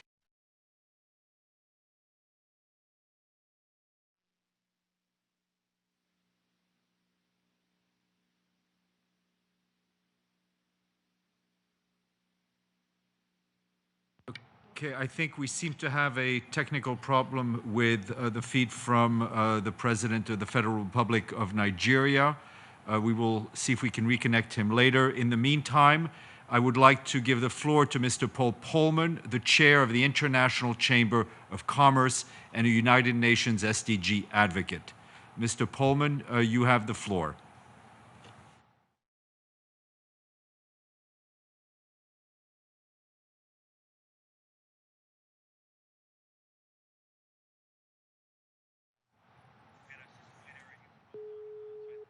Thailand? Okay. All right. Enter the event panelist. We seem to have a problem. We will now go to a video message from His Excellency Prayut Chan-o-cha, the Prime Minister of the Kingdom of Thailand. ท่านผู้นำหัวหน้าองค์การระหว่างประเทศทั้งหลายและท่านผู้มีเกียรติทุกท่านการแพร่ระบาดของเชื้อโควิด -19 ครั้งนี้ส่งผลกระทบอย่างใหญ่หลวงต่อสวัสดิภาพวิถีชีวิตและเศรษฐกิจของคนทั้งโลกผมจึงเห็นว่าถึงเวลาแล้วที่ทุกประเทศจะต้องร่วมมือกันเพื่อประกันความมั่นคงทางสุขภาพและบรรเทาผลกระทบทางเศรษฐกิจและการเงินโดยเฉพาะต่อผู้ประกอบการรายย่อยและลูกจ้างที่รับผลกระทบหนักที่สุดผมขอเสนอ3ประเด็นที่สำคัญต่อการฟื้นตัวจากวิกฤตครั้งนี้ 1. การแพร่ระบาดของโควิด -19 สะท้อนถึงความสำคัญของการเตรียมความพร้อมของระบบสาธารณสุขโดยเฉพาะอย่างยิ่งการจัดสรรงบประมาณด้านสาธารณสุขอย่างเหมาะสมการมีระบบสาธารณสุขที่เข้มแข็งและมีหลักประกันสุขภาพทั่วหน้าซึ่งไทยมีระบบอาสาสมัครสาธารณสุขประจำหมู่บ้านที่มีส่วนสำคัญที่ช่วยให้ไทยสามารถควบคุมการแพร่ระบาดได้อย่างมีประสิทธิภาพทั้งนี้ผมเห็นว่าเพื่อการแก้ไขปัญหาที่ต้นตออย่างยั่งยืนการพัฒนาวัคซีนและยารักษาสำหรับโควิด -19 ควรจะต้องเป็นไปเพื่อประโยชน์ของสาธารณะทุกประเทศควรจะได้รับสิทธิในการเข้าถึงวัคซีนและยารักษาอย่างเท่าเทียมกัน 2. เพื่อบรรเทาผลกระทบต่อเศรษฐกิจไทยต้องการเห็นสภาพแวดล้อมทางการค้าและการลงทุนที่เป็นมิตรและการยึดมั่นในระบบการค้าพหุภาคีที่เปิดกว้างเพื่ออำนวยให้การค้าและการลงทุนระหว่างประเทศเดินหน้าต่อไปได้กล่าวคือต้องมีการฟื้นฟูเศรษฐกิจที่หยุดชะงักไปปรับเปลี่ยนการทำธุรกิจเพื่อฟันฝ่าวิกฤตและปรับการเชื่อมต่อระหว่างกันใหม่นอกจากนี้ผมหวังว่าองค์การระหว่างประเทศและสถาบันการเงินระหว่างประเทศจะช่วยรักษาเสถียรภาพของเศรษฐกิจและการเงินโลกเพื่อเป็นเครื่องจักรสำคัญที่จะช่วยเหลือประเทศกำลังพัฒนาและประเทศพัฒนาน้อยที่สุดอีกด้วย 3. วิกฤตนี้เป็นโอกาสที่เราสามารถวางแผนเพื่อการฟื้นตัวอย่างยั่งยืนเตรียมความพร้อมในการรองรับความปกติใหม่ก็คือเรื่องของการดูแลสภาพแวดล้อมและการใช้ทรัพยากรอย่างมีประสิทธิภาพมาตรการควบคุมการแพร่ระบาดของเชื้อโควิด -19 จะไม่ประสบความสำเร็จเลยหากไม่ได้รับความไว้วางใจและความร่วมมือจากประชาชนซึ่งสำหรับรัฐบาลไทยได้รับความร่วมมือจากประชาชนเป็นอย่างดียิ่งโดยรัฐบาลได้สื่อสารทำความเข้าใจกับประชาชนทุกวันรวมทั้งยังได้รับฟังความคิดเห็นของผู้เชี่ยวชาญด้านต่างๆเพื่อวางมาตรการรับมือกับวิกฤตและเตรียมฟื้นฟูเศรษฐกิจและความเป็นอยู่ของประชาชนให้ดียิ่งขึ้นต่อไปผมขอย้ำว่าประเทศไทยพร้อมที่จะร่วมมือ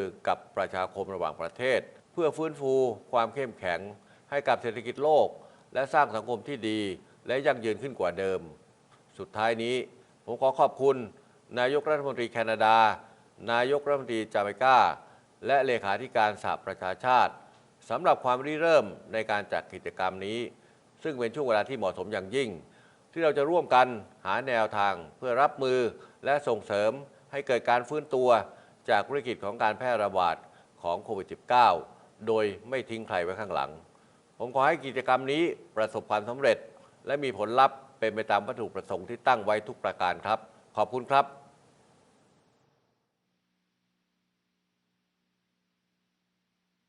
Many countries has been to protect the citizens. Understandably. Okay. Mr.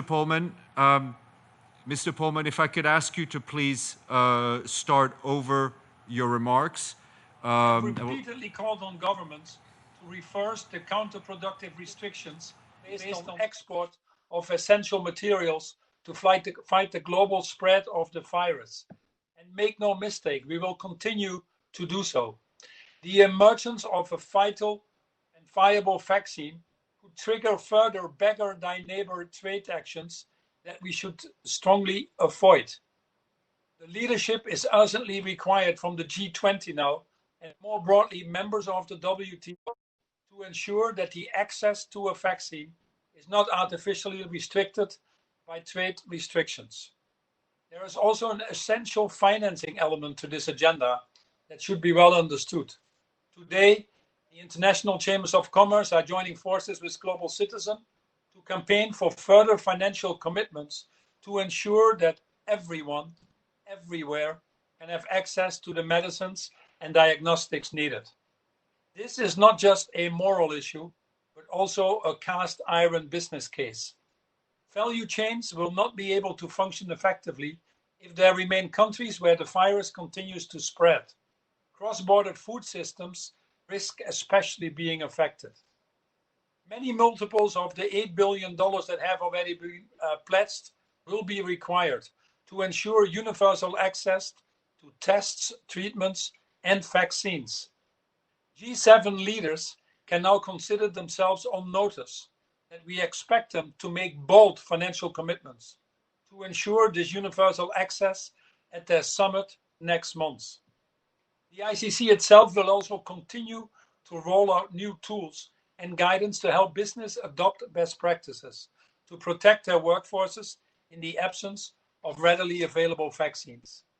And the UN Global Compact has also rightly emphasized the heightened importance of responsible business conduct in the context of their 10 principles. On a similar theme of inclusion, we urge governments not to forget the financing needs of small businesses who have been deeply affected. Whilst we acknowledge the unprecedented response to date, the scale of the disruption means that further fiscal interventions will inevitably be needed to enable SMEs to weather the crisis. We estimate that a possible further $5 trillion of trade financing capacity will be needed in 2021 to restore global commerce to its pre-COVID levels. It is unlikely that commercial markets can satisfy this need without appropriate public support. In this connection, we urge governments to agree urgently on positive coordinated intervention to ensure that small businesses can access the credit needed to trade internationally once demand returns to the economy. Then finally, on developing countries, we must be given the fiscal space to support their domestic economies and citizens throughout this crisis. Without adequate fiscal interventions, we risk wholesale systems collapse. For this reason, the ICC commits to continue its advocacy in cooperation with partners from the trade union movements and civil society to ensure that all developing economies in need receive appropriate forbearance from debt payments from both sovereign and private creditors. No government should be forced to choose between servicing debt requirements and protecting the lives and livelihoods of its citizens. In conclusion, the global private sector stands squarely with the UN and with all governments in responding to this crisis.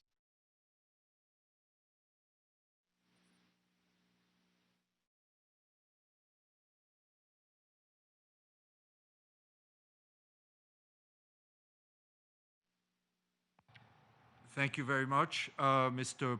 Holman, and I apologize for some of the technical glitches we've been having. Just as a reminder, we will try to post all the statements that have been heard on the UN's website where they can be read and for everyone to read. I now give the floor to His Excellency Gotabaya Rajapaksa, the President of the Democratic Socialist Republic of Sri Lanka. Sir. Excellencies, I thank the Prime Secretary General of the United Nations for Enter the event panelist numeric password, followed by pound. Global trade, tourism, investments, and employment have come to a standstill. The pandemic has suddenly disrupted once sustainable businesses and economies to an unsustainable state of affairs. Countries which have been systematically reducing fiscal deficit have seen a reverse as real economy is no longer income and employment generating. Debt, which has also been on a declining trend, has seen a corresponding reversal. Banking is getting a hit as non-performing assets have risen and confronted with a liquidity crisis. Entire saving investment equation has collapsed, and this is why financing of development is a topic of relevance to the global economy. In Sri Lanka, main transmission channels through labor income, export-related income, tourism, and connected services have impacted our real economy. Loss of employment and livelihood is large. Whatever the difficulties we have confronted, our policy of people first cannot be compromised, as human development is the only asset we value most. As this is a crisis beyond the control of government and business, international support by way of unconditional budget support and compensatory debt deferment facilities for official debt will have to come from multilateral and bilateral official lenders so that private debt and equity markets will not lose confidence. The multilateral and bilateral official creditors to developing countries have a special responsibility to be innovative in creating such space for developing world to revive their economies and should not insist on normal conditionalities of lending. After all, most countries have honored their debt obligations, and time has come to provide new space through a decent haircut by official creditors. Our priority to develop agriculture and food security, environment conservation, renewable energy resources, digital economy and digital governance, rural economy and poverty reduction, market access to people and businesses community through improved connectivity to villages and creating green cities in line with our environment conservation strategies suffered a setback with almost 2 months lockdown in the economy. We have taken steps to ease restrictions from this week while keeping health quarantine standards to ensure community will not be vulnerable to COVID-19 health risks.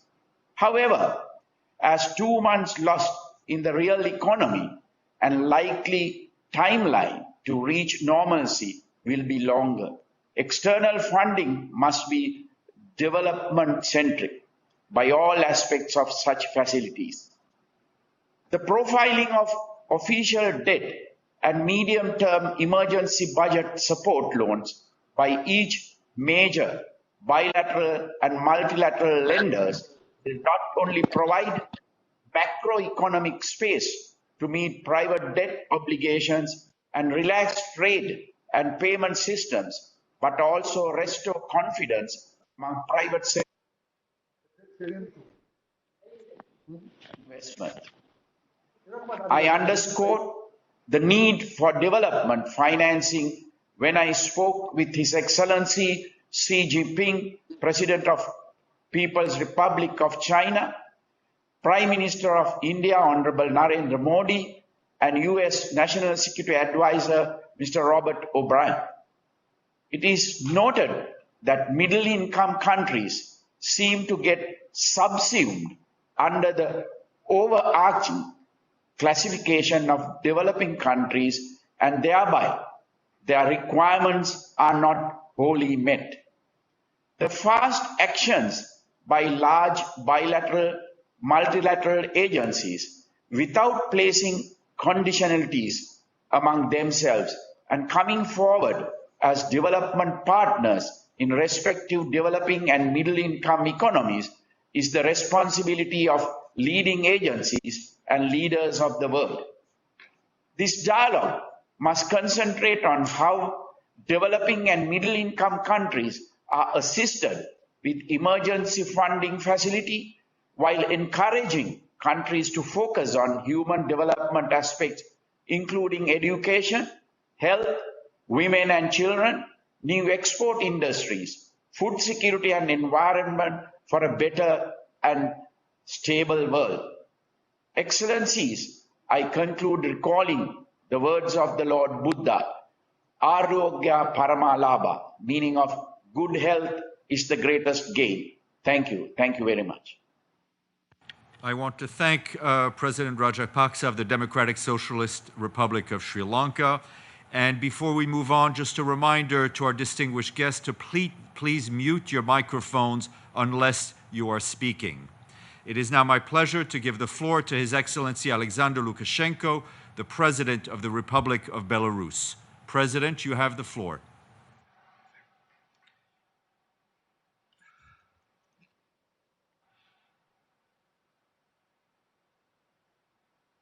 Okay.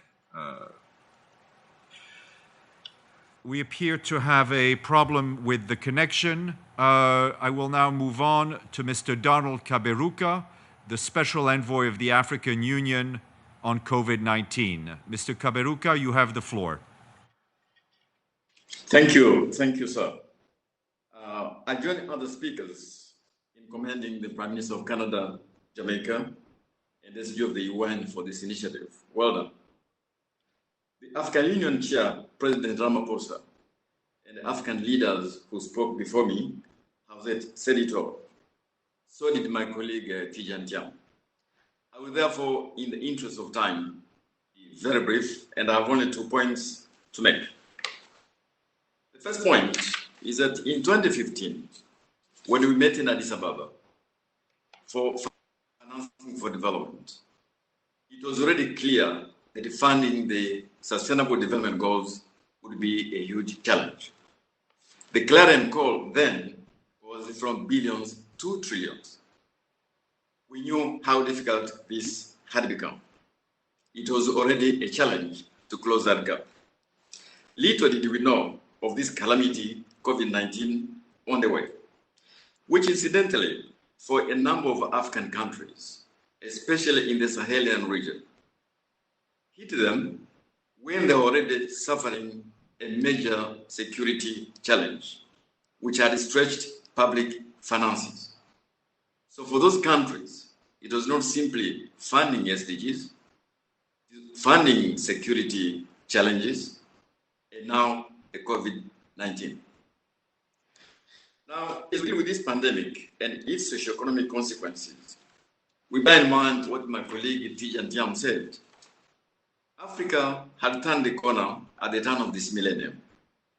It was the second fastest growing region of the world.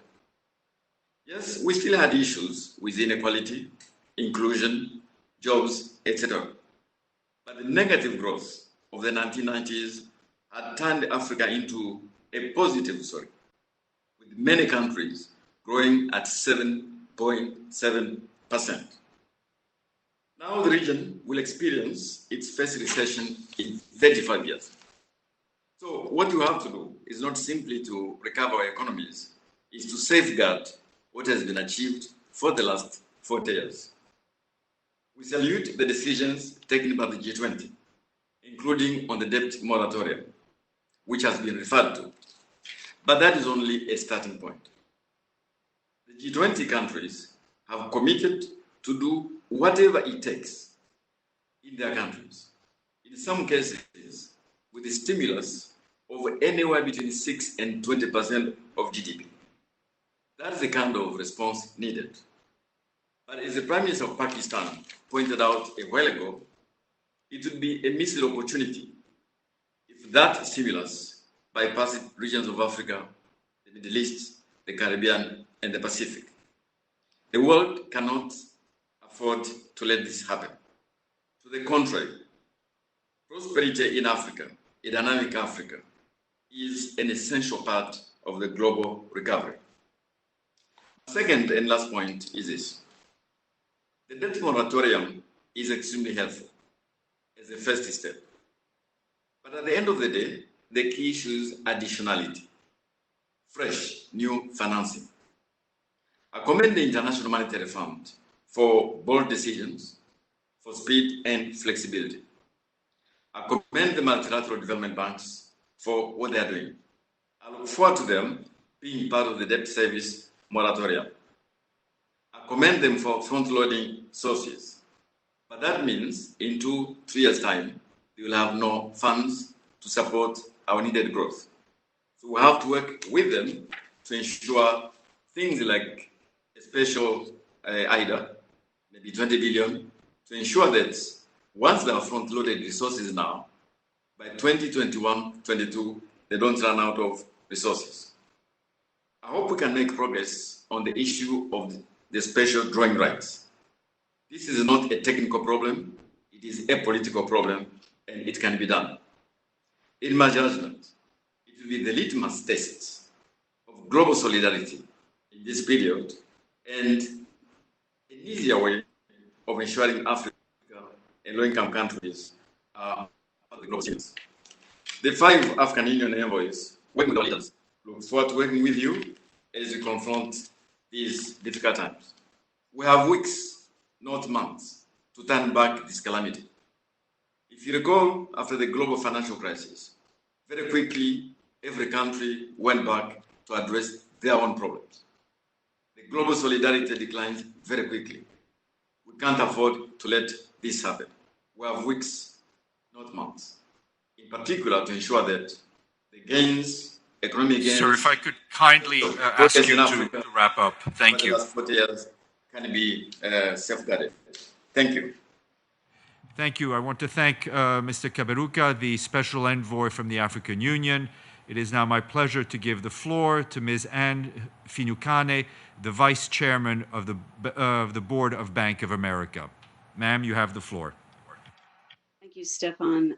Good morning, good afternoon to all your excellencies, UN Secretary General Gutierrez, distinguished participants. Thank you for your compelling remarks. We appreciate the extraordinary and swift actions taken by governments, central banks, the UN, the IMF, the World Bank, OCDE, and so many NGOs, and particularly the leadership of Tim Adams and the Institute of International Finance. Your message is clear: the immediate need to ensure a sustainable and inclusive recovery by aligning a global recovery policy with the sustainability goals, while applying responsible financial considerations, innovations, and strategies. We agree. The health crisis we see as an opportunity to get the right mindset among people and to pull a relevant stakeholder agenda to be moved forward. And so from a business point of view, some companies are going to be in survival mode. They already are. Some industries will not survive without the support of governments. The financial services industry, therefore, has an important role to play in supporting the COVID-19 recovery. Let me just, if I could, just speak a minute for industry. It's learn to create some vehicles that will be helpful in the future. Blended finance solutions that bring together various financial institutions, commercial banks, development banks, private equity, asset managers, development banks, NGOs, and philanthropies to finance, to underwrite initiatives we simply could not have done alone. It's also complemented by a successful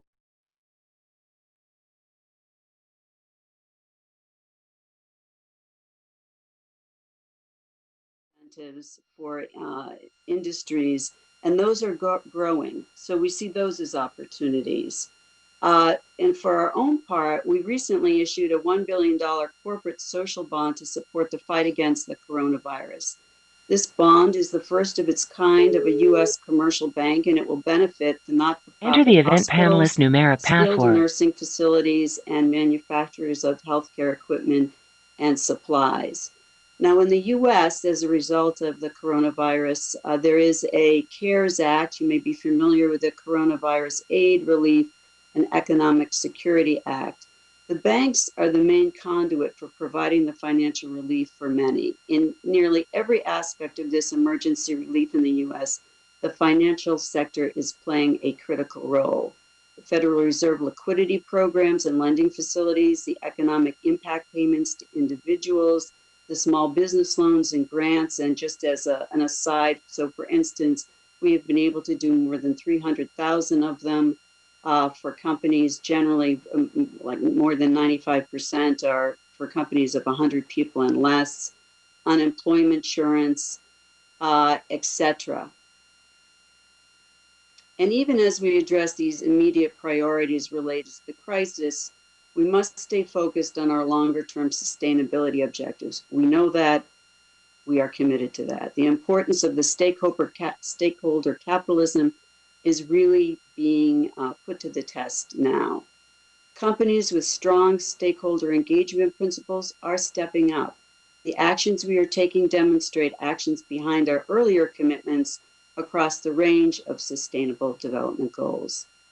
How we look after our employees, our communities, our customers, our clients. This will give us the momentum to accelerate our work as we get through the crisis. First, we continue to work with the World Economic Forum under the aegis of Klaus Schwab and our CEO and the four big accounting firms. Within the International Business Council, we are working on a core non-financial disclosure project. One of the common metrics is a science-based target in line with the net zero by 2050. We've also challenged the member companies of the International Business Council to declare a net neutral date quite apart from the metrics work. We also continue the Sustainable Markets Initiative. This is chaired by His Royal Highness, the Prince of Wales, and co-chaired by our CEO, Brian Moynihan. The SMI includes a 10-point action plan that preceded the COVID crisis, but it is just as relevant, if not more so now. At the heart of that plan is the rapid decarbonization of the economy focused on areas including all that you've talked about here today, but we're reviewing this progress on an industry by industry basis and across all geographies. Some industries have been more impacted than others by the current health crisis. For instance, obviously the aviation industry and the travel industry generally, as has been noted by others earlier.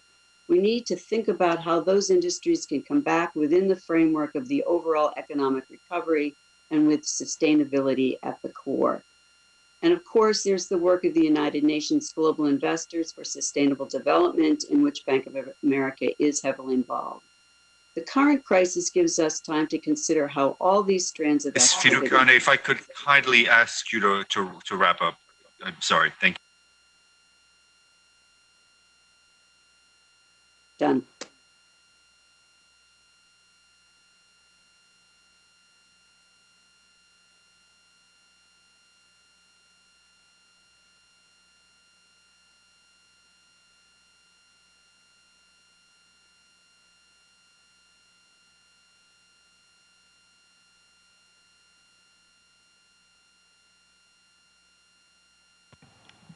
Okay, I apologize. I want to thank Ms. Finucane for her remarks, and we will now move to His Excellency Jovenel Moïse, the President of the Republic of Haiti.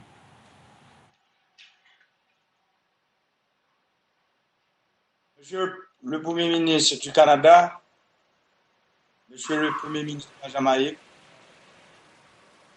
Monsieur le Secrétaire général de l'ONU,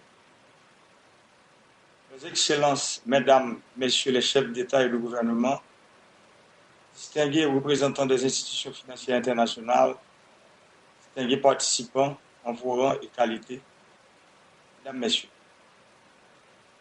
Permettez-moi d'abord et avant tout que je présente mes plus profondes sympathies à tous les pays et populations victimes de la pandémie COVID-19. Cette pandémie est la preuve qu'il en était besoin, la nécessité de renforcer la coopération internationale et le multilatéralisme. Je tiens donc à remercier les États et les institutions nationales et internationales ont déjà apporté leur aide inconditionnelle à Haïti dans le contexte de la réponse à cette pandémie.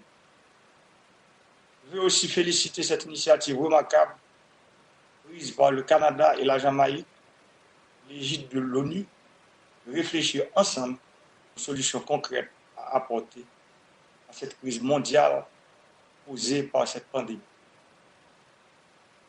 Monsieur le Premier ministre du Canada, Monsieur le Premier ministre de la Jamaïque, Monsieur le Secrétaire général, les États du monde font face à une crise sanitaire mondiale exceptionnelle. Il y aura des impacts profonds sur les plans humains, social et économique. Toutefois, les conséquences économiques et financières de la COVID-19 risquent d'être encore plus fâcheuses sur les pays en développement, notamment les petits États insulaires et les pays moins avancés. L'ampleur de cette crise exige une action mondiale concertée. Elle appelle à une solidarité mieux ciblée et plus efficace au profit des peuples les plus vulnérables. Elle doit nous conduire à un ajustement du système de gouvernance internationale axé encore beaucoup plus sur le bien-être de l'homme. 75 ans après, cette gouvernance mondiale telle qu'elle est aujourd'hui ne répond pas dans toute son entièreté aux défis liés à l'efficacité de la coopération, aux problèmes économiques, financiers et sociaux des pays en développement. Les progrès scientifiques, les prouesses technologiques, la promotion de l'équité du genre et les changements climatiques exigent de cette gouvernance mondiale un comportement plus juste, plus humain et plus égalitaire. Les États devraient être en mesure d'avoir des régimes monétaires stables pour lutter contre le chômage et pour développer des systèmes de protection sociale adaptés aux évolutions actuelles. Tout en remerciant et félicitant les bailleurs de fonds bilatéraux et multilatéraux pour leur précieuse aide à mon pays, j'aimerais solliciter leur part plus de souplesse et de flexibilité dans les conditions de financement de cette urgence. Nous comptons beaucoup sur leur support dans notre lutte acharnée contre la corruption. Cet esprit renouvelle l'attachement d'Haïti à la mise en œuvre des objectifs du développement durable en vue d'améliorer les conditions de vie de toutes les couches de la nation haïtienne. Mesdames, Messieurs, leurs Excellences, permettez-moi de conclure en réitérant ma détermination à ne pas baisser les bras face aux immenses défis auxquels mon pays est confronté, notamment d'organiser des élections démocratiques pour le renouvellement de nos institutions. Je m'engage à prendre toutes les dispositions en vue de continuer et d'aboutir aux réformes nécessaires au bien-être et à l'émancipation du peuple haïtien. J'invite déjà tous les partenaires et amis d'Haïti à se joindre à nous pour agir, relever ensemble ces défis colossaux. Je vous assure de mon côté, la République d'Haïti continuera à tenir ses engagements internationaux au niveau régional et mondial les réponses à la dimension des attentes de nos peuples. Je vous remercie. I want to thank President Jovenel Moïse of the Republic of Haiti. It is now my pleasure to give the floor to His Excellency Rumen Radev, the President of the Republic of Bulgaria. Sir, you have the floor. Mr. Secretary General, Excellencies, ladies and gentlemen. First of all, I would like to congratulate the organizers for selecting these highly relevant pressing issues. All of them are global challenges requiring sustained multilateralism and international cooperation. If we seek an effective and sustained recovery from the COVID-19 pandemic, if we want to learn our lessons from it and to build back better, we need bold measures, both in the short and the long term. The world economy and its financial architecture should be efficient, inclusive, shock-proof, and resilient to lay the ground for recovery and prepare us for unexpected emergencies like the one we are facing today. The 2030 Agenda for Sustainable Development is and should remain our roadmap for the future. The 17 SDGs allow every country to identify where the coronavirus has hit the hardest and where we need to put the most efforts in order to recover. Data and technologies will have a crucial role for the recovery, where financing innovations will be a major driving force. Second, the current pandemic has more than ever brought out the need for efficient, targeted, and sound fiscal policies. Countries should strike a careful balance between fiscal stimuli and sustaining reserves. That can turn out essential. COVID-19 has underlined the importance of counter-cyclical policies, spent in bad times, save in good times. The pandemic has made evident that investment in healthcare systems is more than crucial. These investments must make the system more stress-proof and resilient. But in parallel to this, providing medical services for everyone in need. This is a very complex task, and if we succeed in it, that would be a substantial transformation. We'll succeed only by taking the private sector on board. Businesses are powerful actors with plenty of resources, and we have not harnessed in full their potential. Designing an international platform with bankable projects can be a twofold success. First, it will increase visibility of spots where resources are needed. Second, it can serve as a one-stop shop for COVID-19 related projects, where both private and public donors can provide their assistance. Solidarity is a key factor to solve the corona crisis globally. I'd like to highlight that in a very short time, Bulgaria succeeded not only in transforming its industry to produce personal protective equipment, but managed to provide a part of this production to 12 countries from the region of Western Balkans and Eastern Europe experiencing deficits. Times of crisis give also an opportunity for reshaping our future societies. The most important lessons we have learned are that the restrictive measures must not violate fundamental human rights. The social measures must timely help those that are most in need. And the financial measures must be targeted at those who will be the driving force of a fast recovery. To sum up, designing the future economic and financial architecture, but as well our future societies require us getting out of our comfort zones. Mobilizing the international community and allocating resources where they are needed is more important than ever. Thank you.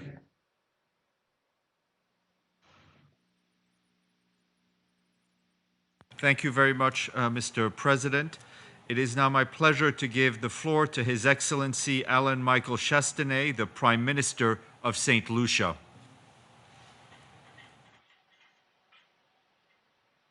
Colleague heads of state and government, Mr. Secretary General, leaders of international finance institutions, ladies and gentlemen.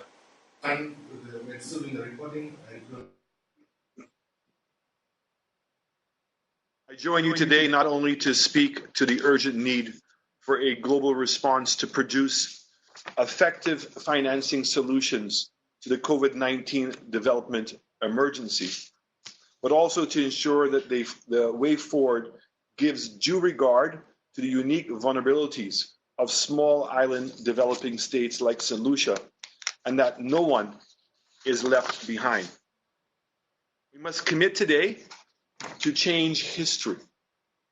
This is the moment where our collective commitments must not remain in the realm of rhetoric, but must be made manifest in concrete proposals, tangible and meaningful solutions to the challenges that exist before us.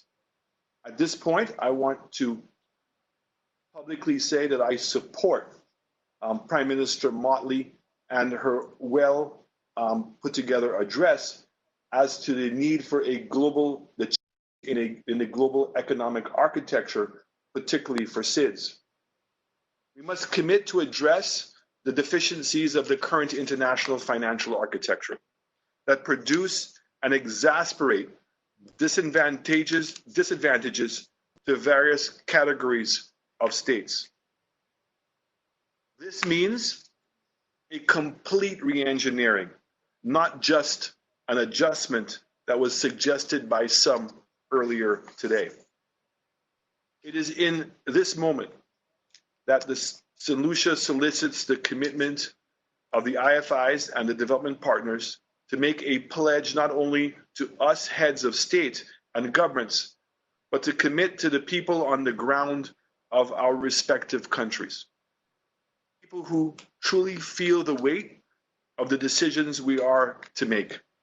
It is not only numbers on paper that we are to deal with, but their impact on the lives currently in the crisis.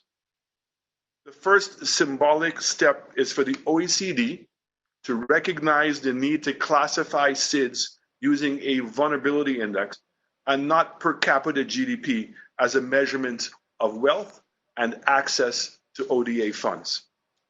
The evidence from the impact of each 9/11, the global financial crisis of 2008, climate change, and now COVID-19 has shown the inadequacy and the inappropriateness of this measurement. And many of us continue to carry the burden of debt that is left over in our attempts to deal with those crises. I applaud the Secretary General Guterres and my colleague Prime Minister Trudeau and Holness for bringing us together to speak frankly and to secure real solutions to our collective development finance challenges. I'm equally encouraged by the UN's efforts to convene another high-level meeting to treat with the unique debt vulnerability issues of small island developing states with a goal of producing concrete and implementable solutions. I applaud the World Bank and the IMF with their quick reactions and adjustments where they can to help solve the problems. But the problems that remain post-COVID, including the fallout from the previous exogenous shocks, are too heavy a lift for small island developing states to continue to carry. It is an economic imperative at this time that SIDS economies already overburdened by debt, further exacerbated by new borrowings to respond to the pandemic, requires support to free fiscal resources to safeguard our economies from imminent collapse. I therefore look forward to the active and meaningful engagement of all the key stakeholders present here in those upcoming discussions and outcomes. It is no small thing to say that development finance will play an outsized role in shaping the post-COVID world at all levels.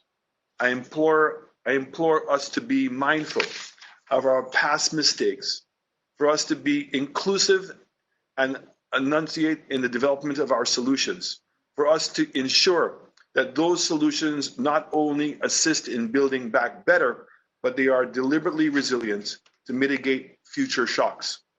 And finally, let us never lose sight of the human lives that depend on us to make the decisions that leave no one behind.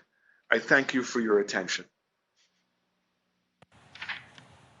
Thank you very much, Prime Minister Chastanet. I just also want to remind you, please to mute your microphones unless you're actually speaking. Thank you. It is now my pleasure to give the floor to His Excellency Mohammed Ould Sheikh Al Ghazouani, the President of the Islamic Republic of Mauritania.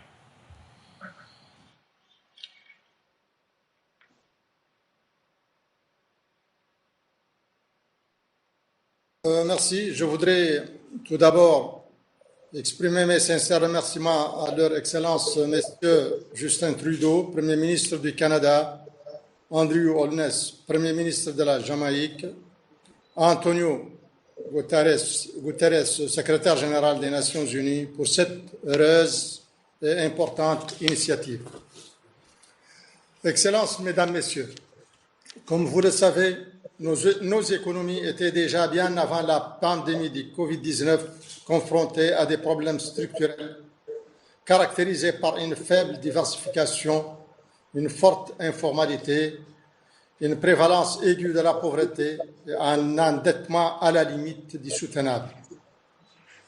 À tout cela s'ajoute l'insécurité persistante dans notre espace sahélo-sahélien, résultant de l'amplification de l'extrémisme violent et des réseaux mafieux qui se développent sous sa bannière. L'ensemble trouvant un terreau favorable dans les conflits au Moyen-Orient et en Libye. En dépit de toutes ces contraintes, nos pays ont fait preuve de résilience et ont su réaliser ces dernières années des niveaux de croissance notables qui étaient en constante amélioration. Malheureusement, la pandémie du COVID-19 est la crise de trop. C'est un véritable coup de massue qui, au-delà du drame humain qu'il engendre, a fait entrer nos pays dans une situation d'une ampleur sans précédent. En effet, pour ne citer que le cas de mon pays, la Mauritanie, le taux de croissance variera entre -2 et -5 en fonction du temps que prendra la lutte contre la pandémie. Cette situation s'est déjà traduite par des pertes nettes de plus de 20% des recettes fiscales au moment où les dépenses ont augmenté de plus de 12% pour financer les mesures sanitaires liées à la pandémie du COVID-19 et soutenir les ménages les plus pauvres, portant ainsi le déficit budgétaire à 5% du PIB. Le risque par conséquent d'engendrer un accroissement substantiel du taux de pauvreté. Certes, les appuis que nos partenaires et le moratoire sur la dette sont à saluer, mais ces mesures restent bien en deçà des défis à relever et de nos attentes. Nous avons, dès le mois de mars, pris une série de mesures visant à limiter la circulation du virus, mais nous constatons, hélas, aujourd'hui, qu'il continue à circuler. Et au moindre relâchement, la pandémie reprendra de plus belle et nos économies fragiles continueront à en pâtir.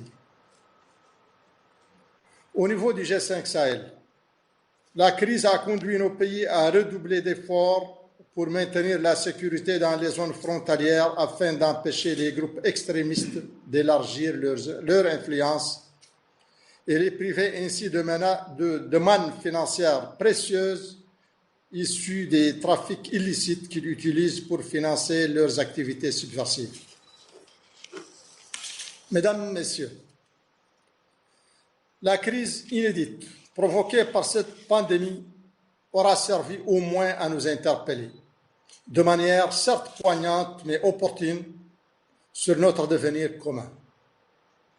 Elle appelle à repenser en profondeur tant notre modèle de développement que notre système de coopération internationale. À cet égard, je saisis cette opportunité pour faire le plaidoyer, à l'instar des autres chefs d'État et de gouvernement, en faveur de l'annulation systématique et immédiate de la dette de nos États. Mais si cette annulation, à elle seule, est insuffisante, elle permettra de contribuer au financement des ODD dont l'atteinte est aujourd'hui plus que jamais compromise. J'aimerais conclure en insistant sur le rôle plus que crucial des institutions multilatérales en ces circonstances exceptionnelles. Ce rôle n'exonère en rien cependant nos pays qui doivent nécessairement procéder, à la lumière des enseignements tirés de cette épreuve, à leur propre introspection pour refonder leur approche de développement afin de mobiliser davantage de ressources domestiques, d'améliorer l'efficacité de leurs dépenses publiques et faire de la transparence dans la gestion des ressources publiques un pilier intangible de leur système de gouvernance. Je vous remercie. I want to thank President Al-Ghazouani, and I'm pleased to give the floor to the President of the Republic of Kenya, His Excellency Uhuru Kenyatta. Thank you very much, Moderator. Let me just take this opportunity to thank Prime Minister Trudeau, Prime Minister Holness, and the Secretary General of the United Nations for convening this very important high-level event on financing development in the era of COVID-19. This could not have come at a better time. The COVID-19 pandemic is now a major disruptor of all aspects of human life. For instance, most of us have had a lot of faith in modern research, science, technology, innovation, globalization, and mutual interdependence. But the reality is that this pandemic has opened our eyes and minds even wider. The economic and financial shocks associated with COVID-19, such as disruptions to industrial production and supply chains, falling commodity prices, financial market volatility, rising insecurity, have all derailed the already tepid economic growth and development that we have felt. As a result of COVID-19, therefore, global growth is expected to slowly fall in 2020. Official development assistance is likely to fall far below the 2018 levels, and short-term financial market volatility, as well as debt risks, will rise further, not just for the less developed countries, but also for vulnerable middle-income developing countries, as we have heard from some of our colleagues. Sadly, we have also in the same period witnessed protective trade behavior with direct impact on our exports and therefore our financial capacity to cater for the health and economic needs of our people. We find ourselves in a truly special, historic time. Times that demand that we focus our energies to the agenda of 2030 and the Sustainable Development Goals that we all passed as the United Nations. This is not, I believe, a time to retreat from this great ambition. In my view, we need to focus our actions on that will help us to first and foremost expand liquidity in the global economy and maintain financial stability to safeguard development gains that we have already achieved.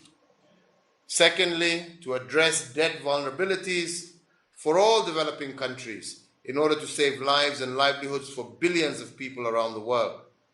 Thirdly, to enhance external finance for inclusion, or rather inclusive growth, and create jobs including the lowering of transaction costs of remittances. The fourth point that I have is that we need to expand fiscal space and foster domestic resource mobilization by preventing illicit financial flows. And number 5 is to enhance partnership with the private sector, but partnerships that help build indigenous local capacity for production and forestall the needs for long supply chains.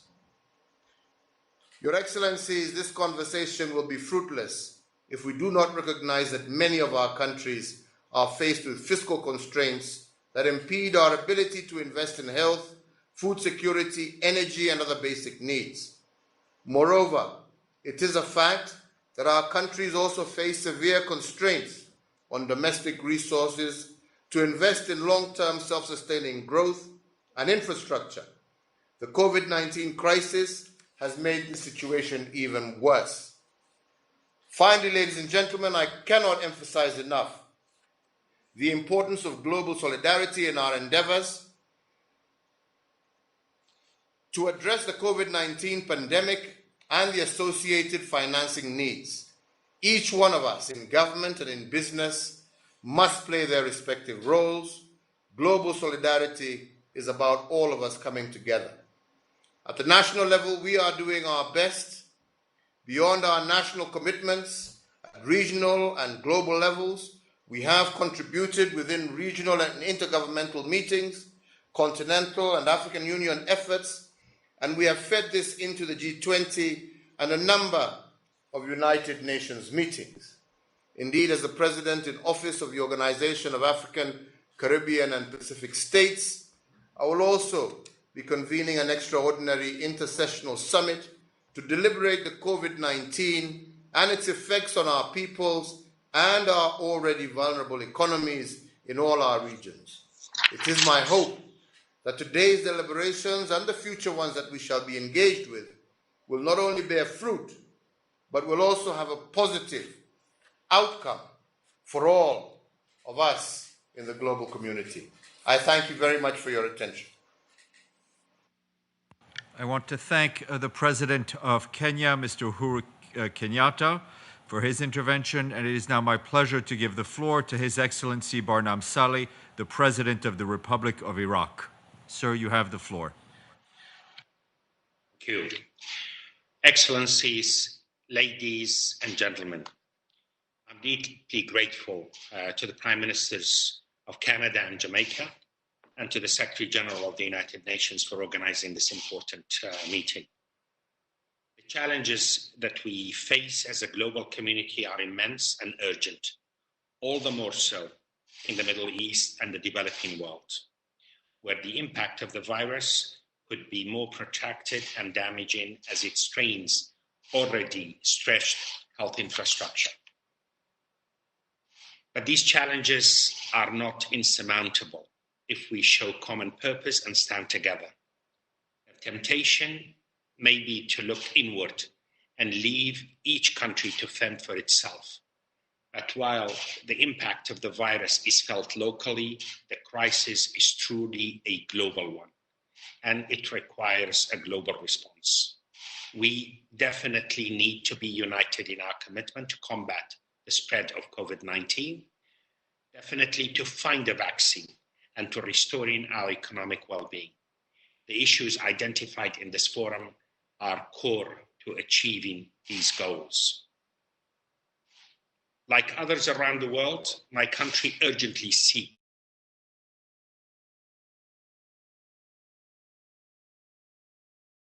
to restrict physical spread of the virus within our borders have to date been comparatively successful, although concerns are mounting for the second wave and further spread of the virus as we speak.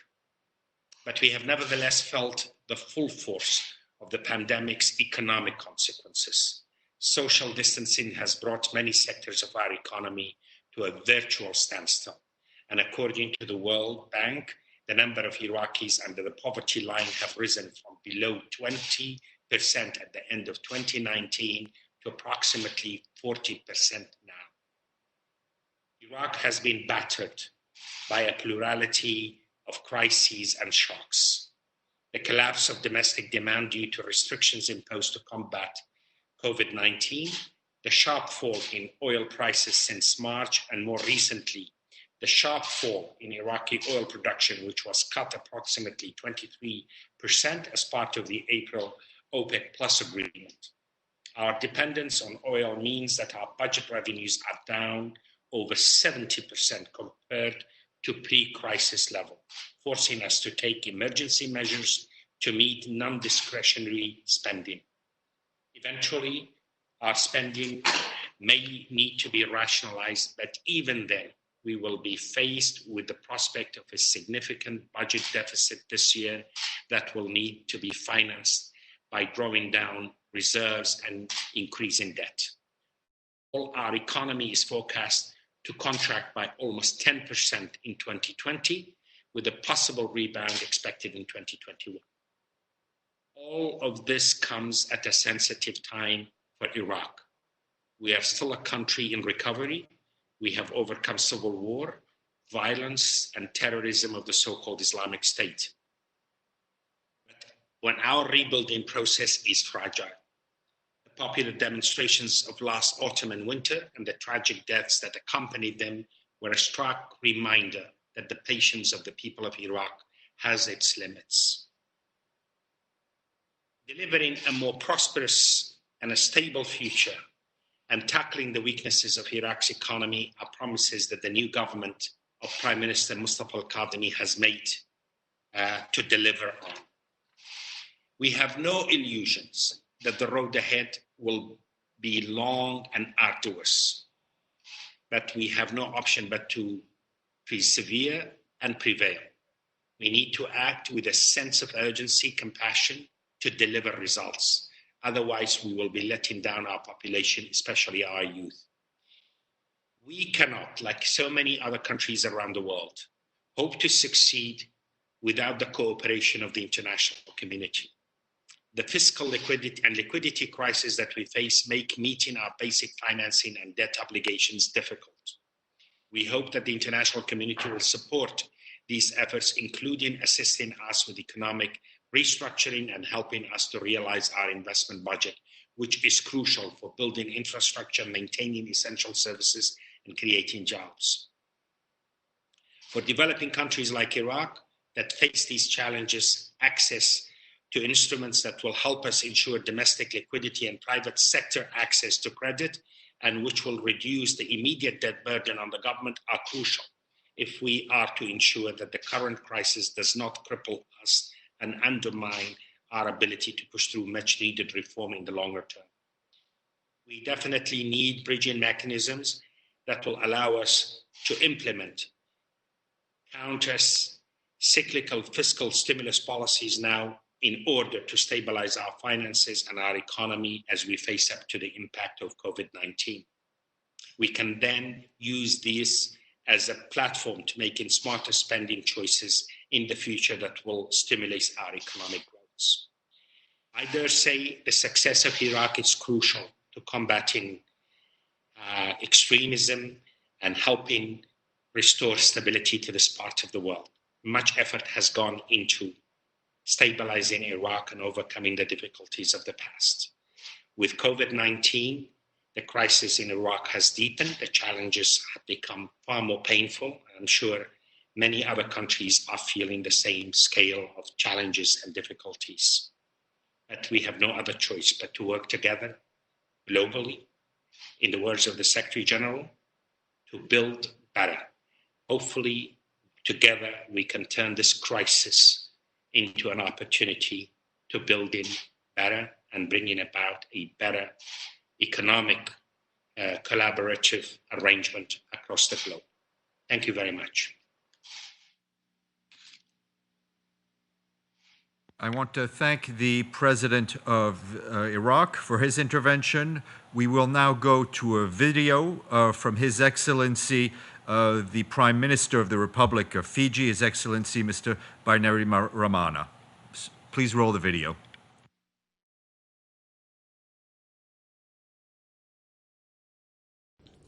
Secretary General Antonio Guterres, Prime Minister Trudeau, Prime Minister Andrew Holness, Presidents and Prime Ministers, Managing Director of IMF and President of the World Bank. Hello, bonjour, and as we say in Fiji, bulaminaka. I'm grateful for the opportunity to speak to you all today for a critical conversation that, while welcome, is already long overdue. As parts of the world reopen their economies, restart businesses, and get their people back to work, small island developing states are left experiencing an unfortunate case of deja vu. Again, we face a crisis that is not of our own making, and again, our economies are bearing the brunt of its consequences. Again, financial constraints and debt vulnerabilities risk widening the gap between the developed and developing worlds, between North and South. But this time, the enemy we face is not climate change, but contagion. And neither one rests for the other. Fiji quickly rolled out strict directives to eliminate the coronavirus within our borders, and we've now gone over 1 month without a new case. But this pandemic's economic consequences have proved far beyond our capacity to constrain. With up to 40% of our GDP dependent on tourism, our road to economic recovery winds long and runs steep. The changes of a post-COVID world will be radical, and they will require radical financing solutions. But as economies of small island states are left reeling, our tourism revenue is gutted, and our lending capacity is limited. We cannot go at it alone. Because just as a global health recovery cannot be confined to those who can most afford a possible new vaccine, a global economic recovery cannot be limited to those large economies who can unilaterally inject trillions into social and economic stimulus because of a superior position in the global financial system. No, our global COVID-19 recovery must be bold. It must be coordinated and inclusive. My friends, this is where your leadership will matter most. Developed nations have injected $8 trillion into their own economies, with more yet to come. If even the equivalent of 0.5% of this was dedicated to all the world's small island developing states, it would provide us with the vital support we need. But to get there, we will need far greater creativity on the part of the IMF, the World Bank, regional development banks, and most importantly, international solidarity among the world's large economies. We need international solidarity that allows countries like Fiji the fiscal space to preserve and expand social protections while maintaining economic stability and sustained economic growth. We need international solidarity that provides us with grant and concessionary financing on a scale that allows us to repurpose existing economic sectors and build new ones that are fit for a post-COVID era. We need international solidarity that provides substantial relief from debt, including for climate-vulnerable middle-income small island developing states. And we need international solidarity that provides access to finance that allows us to develop economic opportunities in a way that is conscious of our broader sustainable development goals.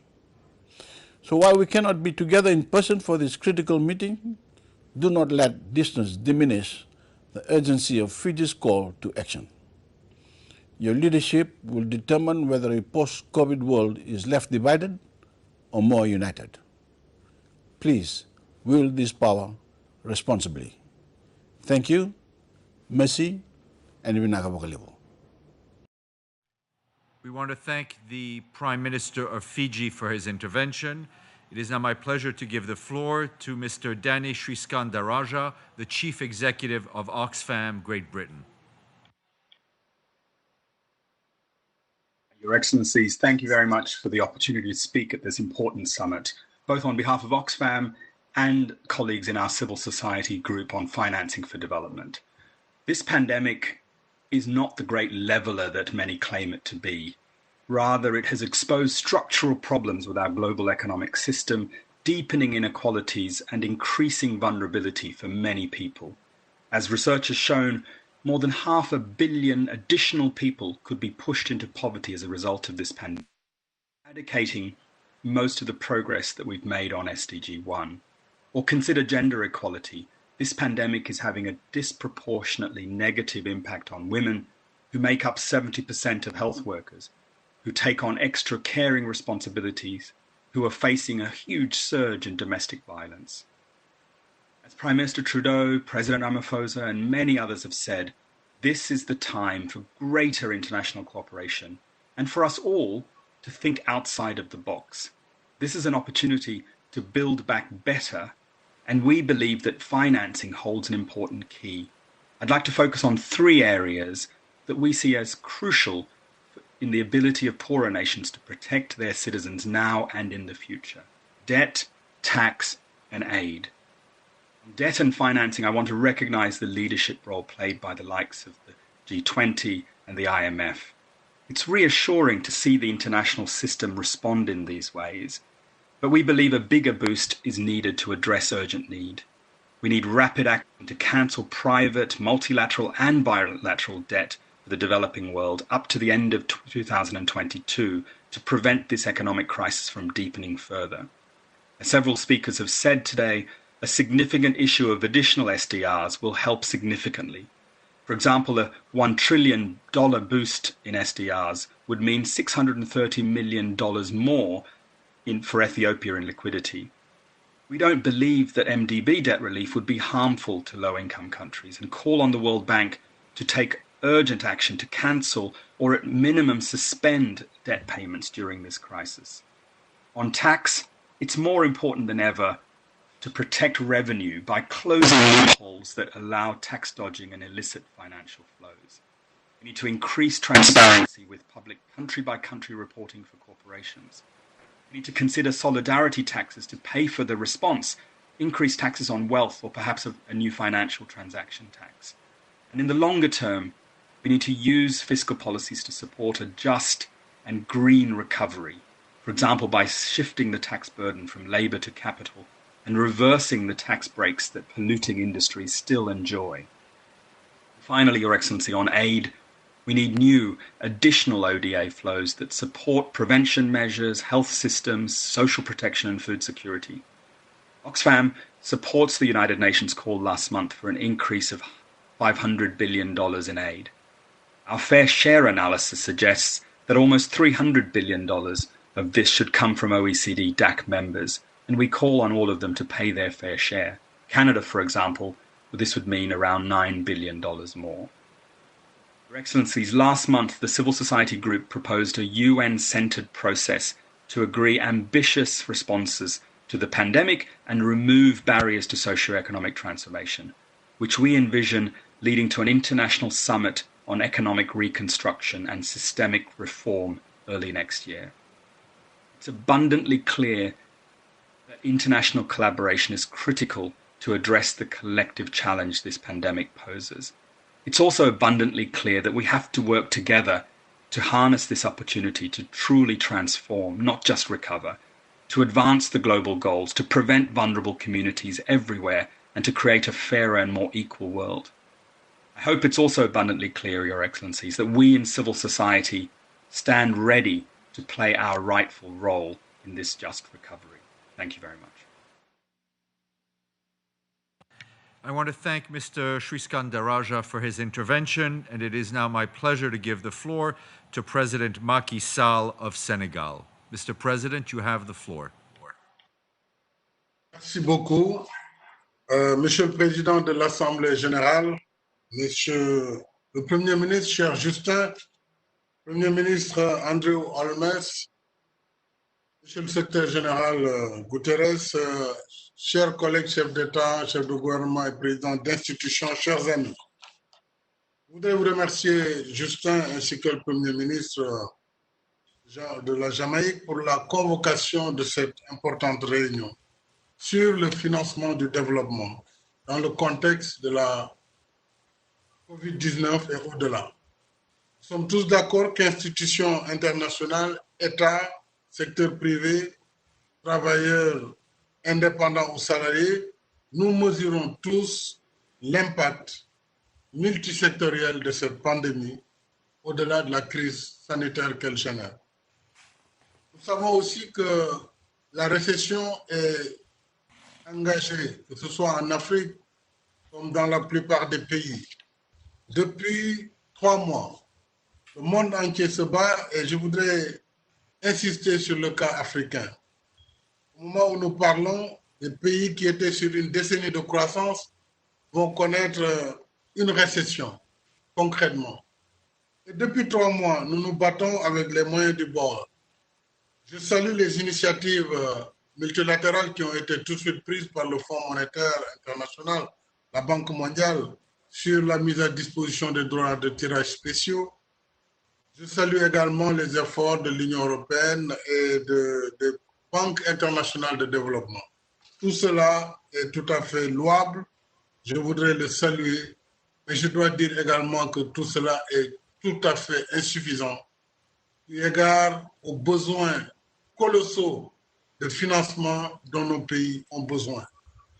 Or, je dois le dire pour le regretter, même les mesures prises par le G20 n'ont pas encore connu de mise en application, puisque ces mesures sont venues avec des conditionnalités.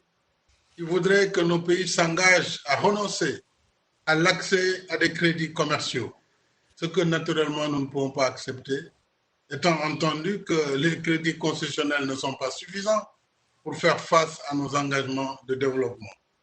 Alors, nous pensons que l'Afrique, tout comme les Africains, restent mobilisés, ils restent combatifs, résilients, et ils sont au travail.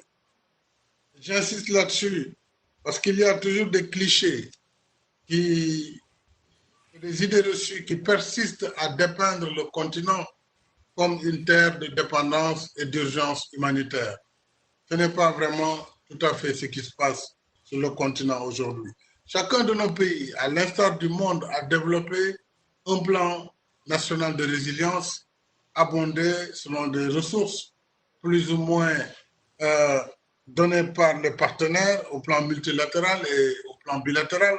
Mais tout cela, comme j'ai eu à le dire, reste tout à fait insuffisant. C'est pourquoi je souhaite insister auprès de notre ami Justin Trudeau. Je connais son engagement. Cette initiative en est un exemple, mais aussi le Premier ministre Trudeau, tout comme la chancelière Merkel, le président Macron, pour au moins ceux qui sont du G7, le Premier ministre, le président du Conseil italien. Il faut que lors de la prochaine réunion du G7, que ces mesures que nous avons mises en œuvre, dont nous avons parlé, que ce soit le moratoire sur la dette publique, sur la dette privée, que ce soit les instruments que les Africains ont proposés, un véhicule d'investissement qui permette de relayer un peu la dette privée, que cela connaisse un début d'exécution. Autrement, d'ici 3 mois encore, nous allons parler, mais pendant ce temps, combien de seront perdus? À quel niveau sera encore le niveau de pauvreté? Tous les efforts sur le développement durable vont être totalement annihilés par l'effet du Covid. Or, il me semble que les pays de l'OCDE qui ont augmenté leur ratio d'endettement de 28 points, ils sont passés de 109% de leur PIB à plus de 137% du PIB, en mobilisant au moins 17 trillions de dollars sur les marchés. Avec moins d'1%, nous aurions pu certainement aider l'Afrique à réaliser des investissements productifs qui permettraient véritablement d'éviter la catastrophe de la pauvreté et du chômage. Donc, je dirais que, comme le président Ramaphosa l'a dit, nous soutenons déjà ce que l'Union africaine a dit, c'est-à-dire nous soutenons l'action de nos plénipotentiaires, de la task force qui parle correctement au nom de l'Afrique, nos experts qui ont bien posé les problématiques. Maintenant, il reste les volontés politiques des pays du G20, puisqu'en réalité, la solution est entre leurs mains, compte tenu de la manière dont le monde fonctionne aujourd'hui. Nous soutenons l'annulation de la dette publique et nous soutenons les moratoires pour la dette privée selon des mécanismes à convenir.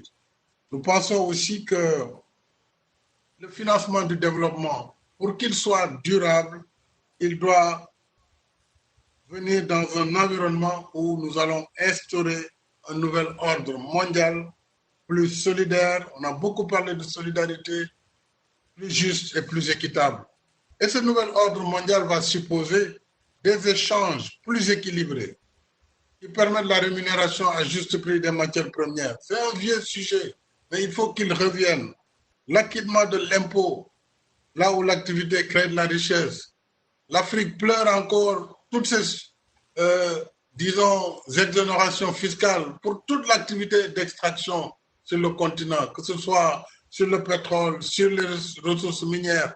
Ces ressources auraient pu permettre véritablement d'assurer le développement du continent. Enfin, il faut une lutte plus ferme contre l'évasion fiscale, contre le blanchiment d'argent et contre les flux financiers illicites. Pour cela aussi, l'Afrique perd plus de 100 milliards de dollars et comme quelqu'un l'a dit, l'argent a besoin de venir en Afrique mais n'a pas besoin de quitter l'Afrique pour d'autres horizons. Tout cela fait qu'ensemble, nous pouvons, dans une solidarité nouvelle, bâtir un monde plus juste et plus solidaire. Voilà le message vraiment d'amitié que je voudrais vous adresser et je vous remercie de votre attention. Merci Maki pour ta franchise, comme toujours. Merci. Thank you to President Macky Sall of Senegal. It is now my great pleasure to introduce His Excellency David Arthur Granger, the President of the Cooperative Republic of Guyana. Sir, you have the floor. Thank you. Excellencies, Guyana records its appreciation to the Prime Ministers of Canada and Jamaica and the Secretary General of the United Nations for convening this important high-level event. Guyana, one of the smallest states on the continent of South America, borders countries which have a high incidence of COVID-19. Migrants seek refuge, enter our territory in areas which necessitate the delivery of effective health services over long distances and to remote settlements. These factors impact the state's ability to protect its people from disease and to earn revenue to maintain its economy. Guyana is a small developing state whose many challenges have been compounded by its need to combat the COVID-19 pandemic. Small states need structured and sturdy systems to save lives and support livelihoods. In the medium and long terms, we must build capacity to respond effectively and efficiently when faced with health crises which are predicted to occur more frequently in the future. In the long term, we must achieve food security by sustaining agriculture, manufacturing, and services so that when our economy reopens, our public and private sectors will be capable of rapid production and progress. In the short term, however, we are obliged to respond to the urgent, unavoidable, and unanticipated effects of COVID-19. The public health sectors require costly and necessary assets. The expanded all-of-economy response will overwhelm small economies in the absence of concessional resource availability. We recognize that given the multidimensional nature of the impact of COVID-19, extraordinary financing must be directed to support small states. And we recommend 3 ways. First, respond immediately to the life-saving exigencies of the pandemic. Second, to develop holistic long-term recovery plans and exit strategies. And third, to build capacity to establish permanent public health structures to prepare for future international diseases, such as we've seen over the last decade, chikungunya, MERS, SARS, and Zika. Excellencies, we commend and thank the governments and institutions which have supported the flow of needed resources to small states like ours so far. We recognize that more must be done. I thank you.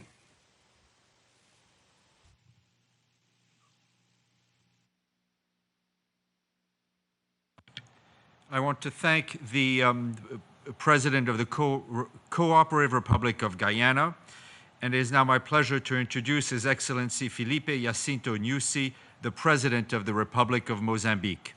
Sir, you have the floor. Honorable Antonio Guterres, United Nations. Natural Majesty Tronao, Natural Holidays Prime Minister of Jamaica, Federal Heads of States and Government, distinguished participants, ladies and gentlemen. Let me begin by congratulating the United Nations for complete peace and safety at a time when the resilience of mankind is put to an unprecedented test by the The shift way and the scale of spreading of this pandemic reminds us of our shared distinct humans and their highlights the centrality of values such as international unity, solidarity, and cooperation. Never in our lifetime had a case of health as a global public good come so easily. The first COVID-19 case in Mozambique was diagnosed on the 22nd March of the number of people affected by coronavirus has so far reached 233. We have 2 deaths. We have managed to keep the infection rate relatively low. The aim is to delay the peak and flatten the curve for as long as possible to allow for to gain time for much needed special space adequately respond in the event of widespread transmission. The sources mobilization dimension is particularly important to Mozambique for 2 reasons. First, existing vulnerabilities are heightened Mozambique. When the first COVID-19 case was diagnosed, the country had just completed 1 year after being by the most ever tropical cyclone of the southern hemisphere. With the help of our development partners, we had already started the post-cyclone Idai indicated through a conservation program. Secondly, as a developing country, the nation's health system remains fragile and therefore limited capacity to cope with the pressure we have seen elsewhere around the world. However, we are aware that this reality is not always exclusive to Mozambique. As part of Mozambique's response plan, which includes both immediate investment on the health system and the social economic impact mitigation package, the government is well on track on its target of mobilizing a total United States $700 billion from the development partner in bilateral agreement. This development partner's contribution, which adds to the report of Mozambique committed to increasing production productivity, is key to macro stability, because to enable the government to respond to the coronavirus and mitigate its social and economic impact while also producing the sustainable development goals. Excellencies, despite the short time global domestic challenges, the government remains sharp focused on the long-term development aspiration of the Mozambican people. But given that experience has shown that no country can stand to the virus on its own. I'd like to conclude by urging the community of development partners to work alongside Mozambique and support us in this particular critical time. Thank you for your kind attention. I want to thank very much the President of Mozambique for his words and his intervention. It is now my pleasure to introduce Sharon Burrow, the General Secretary of the International Trade Union Confederation. Ma'am, you have the floor. Thank you, and Your Excellencies, for working families everywhere, The promise of the SDGs and the Paris Agreement must remain at the centre of recovery plans that are now imperative. But recovery plans must build resilience to enable all nations to face the next crisis. And we have many. We still have to deal with massive inequality that's driven an age of anger, with civil unrest and even a distrust in democracy, sadly, amongst my constituents. The climate emergency to save human beings themselves from extinction hasn't and won't go away. Progress on the stalled economic participation and equality of women is tragic, and violence against women must be eliminated, even as we find ways to integrate women equally into the workforce. Racism and xenophobia are driving exclusion, and the best and the worst of impacts of technology have to be faced. We all know multilateralism is in crisis as people lose trust in globalization and international institutions.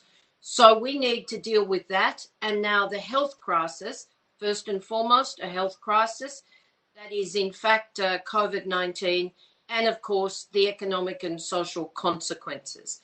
So it requires the cooperation that many people have spoken about, but it can't be just words.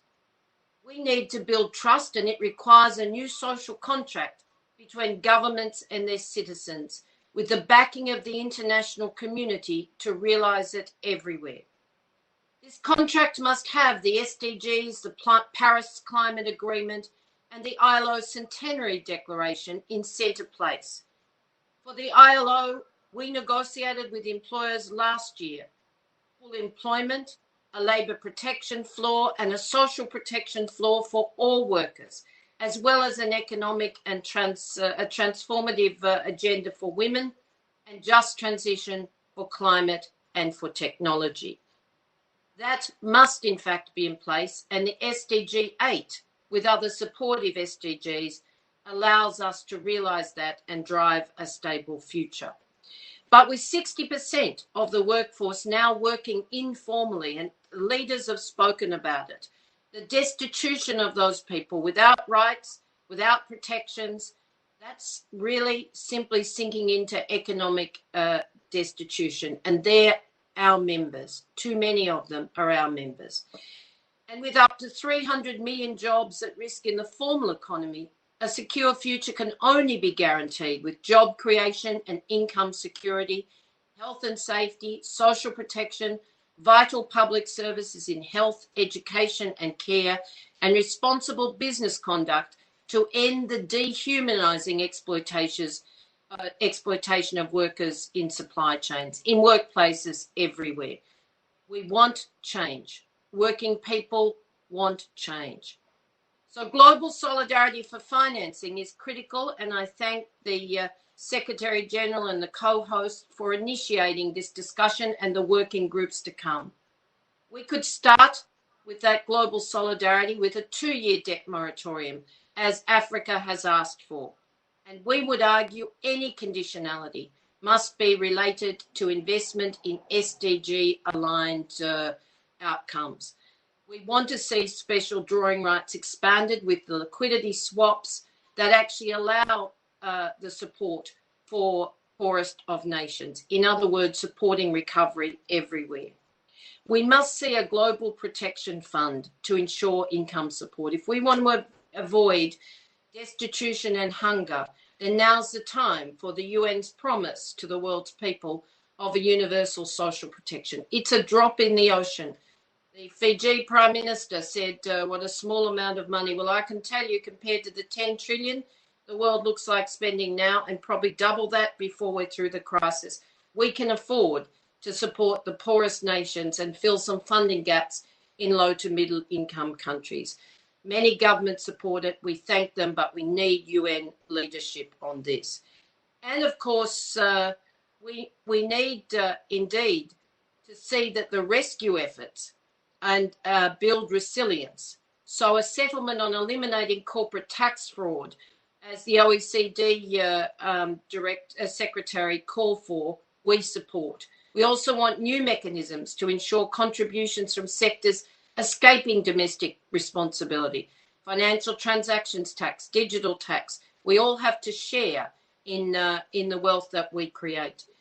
And we need, of course, to invest in jobs. That's what will build trust. When we invest in jobs, in enabling green infrastructure, in industry policy, in skills and care, then the social and economic resilience that those funds can build helps us face not just this recovery, but the next crisis. So people-centered change requires an inclusive economic model, not the old economic model, a new economic model where there's a social floor of rights and protections, where people can see a future and trust in it for themselves and their children, whether it's social, economic, related, or just health and educational opportunities and protections. So we need global financing for development. We think we can have a reset on the way we think about financing.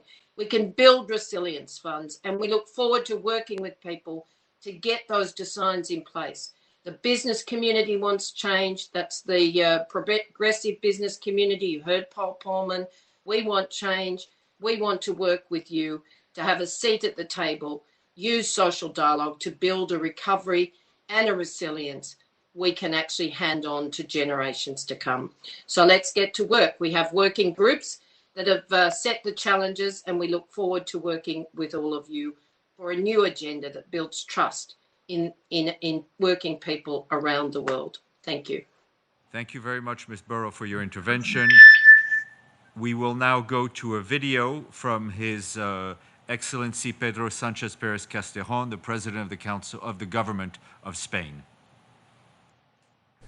Señor Secretario General, Presidentas, Presidentes, Primeros Ministros, señoras y señores, estimados colegas, me complace, como Presidente del Gobierno de España, participar en este importante evento promovido por Naciones Unidas y por dos países muy apreciados por España, como es Canadá y Jamaica, porque aborda uno de los aspectos cruciales para que el impacto de la pandemia del COVID-19 sea el menor posible sobre los más vulnerables. España no podía faltar por distintas razones a esta cita. En primer lugar, porque es evidente que debemos estar unidos frente a la pandemia y sus terribles consecuencias económicas y sociales. La pandemia ha dejado claro que vivimos en un mundo totalmente interdependiente, en el que las soluciones nacionales no son suficientes. Hoy más que nunca necesitamos respuestas multilaterales, solidarias, que sean capaces de gestionar los bienes públicos globales, como son, por ejemplo, la salud global o la lucha contra el cambio climático. La buena noticia es que si actuamos juntos, como lo estamos haciendo cada día más, podremos recuperar antes y mejor los aspectos que perdimos como consecuencia de la emergencia sanitaria del COVID. Por eso es esencial que trabajemos con las agencias de las Naciones Unidas y con las instituciones financieras internacionales hoy presentes para desarrollar respuestas ambiciosas, innovadoras y sobre todo solidarias. Y en segundo lugar, la pandemia pone en peligro el progreso alcanzado en los Objetivos de Desarrollo Sostenible de la Agenda 2030 y es algo que no nos podemos permitir. Desde luego, el Gobierno de España continúa siendo y estando muy comprometido con los Objetivos de Desarrollo Sostenible de la Agenda 2030. Por ello, el Gobierno de España ha desarrollado una estrategia de respuesta de la cooperación española para paliar las consecuencias de esta crisis sanitaria, su vertiente social y económica, una actuación que basará su orientación en tres grandes prioridades. La primera, salvar vidas, reforzando los sistemas de salud locales. La segunda, proteger y recuperar derechos y medios de vida, ayudando lógicamente a los sistemas productivos nacionales, especialmente a las pequeñas y medianas empresas. Y la tercera, fortalecer los sistemas de protección social, y muy especialmente vinculado con la mujer y la perspectiva de género. Trabajaremos estrechamente con nuestros socios en África, en América Latina, con las agencias de Naciones Unidas, con las instituciones financieras internacionales, con los organismos regionales para articular mecanismos que respondan a las necesidades específicas de cada una de las regiones. Yo creo que es imprescindible que pongamos en marcha fórmulas innovadoras que ofrezcan soluciones ambiciosas, pero también adaptadas a cada situación. Y finalmente, me preocupa la sostenibilidad de la deuda pública. Tenemos que apoyar a los países en desarrollo para que puedan atender las necesidades de sus ciudadanos sin generar problemas de sobreendeudamiento, que podrían suponer una carga insostenible en el futuro de estos países. La actuación de los gobiernos no va a ser suficiente, por eso será clave trabajar estrechamente con el sector privado, creando alianzas y asociaciones público-privadas que movilicen recursos para avanzar hacia modelos económicos más inclusivos, más justos y más sostenibles desde el plano social y medioambiental. Son muchas las preguntas y los desafíos que debemos afrontar de manera simultánea. Por eso es tan importante este evento, porque representa la voluntad de todos los que estamos presentes en él para encontrar respuestas, para buscar soluciones y ayudarnos mutuamente. Mi país, España, quiere contribuir a este proceso de forma concreta y con objetivos ambiciosos. Así que pueden contar con el Gobierno de España en esta causa que es común y que tenemos que dar una respuesta multilateral. Muchas gracias. Thank you. I want to thank the President of the Government of Spain for his video message. I now give the floor to His Excellency Abdelmajid Tebboune, the President of Algeria. Sir, you have the floor. First Minister Abdelaziz Jarrad, I represent Mr. President.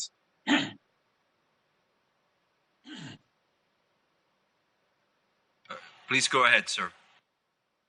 سيدات والسادة رؤساء الدول والحكومات، السيد الأمين العام للأمم المتحدة، أصحاب السعادة، السيدات والسادة، يطيب لي بداية أحيي كندا وجامايكا بصفتهما رئيسي مجموعة أصدقاء تمويل التنمية، السيد الأمين العام للأمم المتحدة على مبادرتهم المحمودة بالدعوة إلى عقد هذا الاجتماع الذي يمنحنا فرصة فريدة للبدء في تفكير جدي يهدف إلى إيجاد حلول ملموسة لاحتياجات المتزايدة للتمويل جراء أزمة فيروس كورونا المستجد.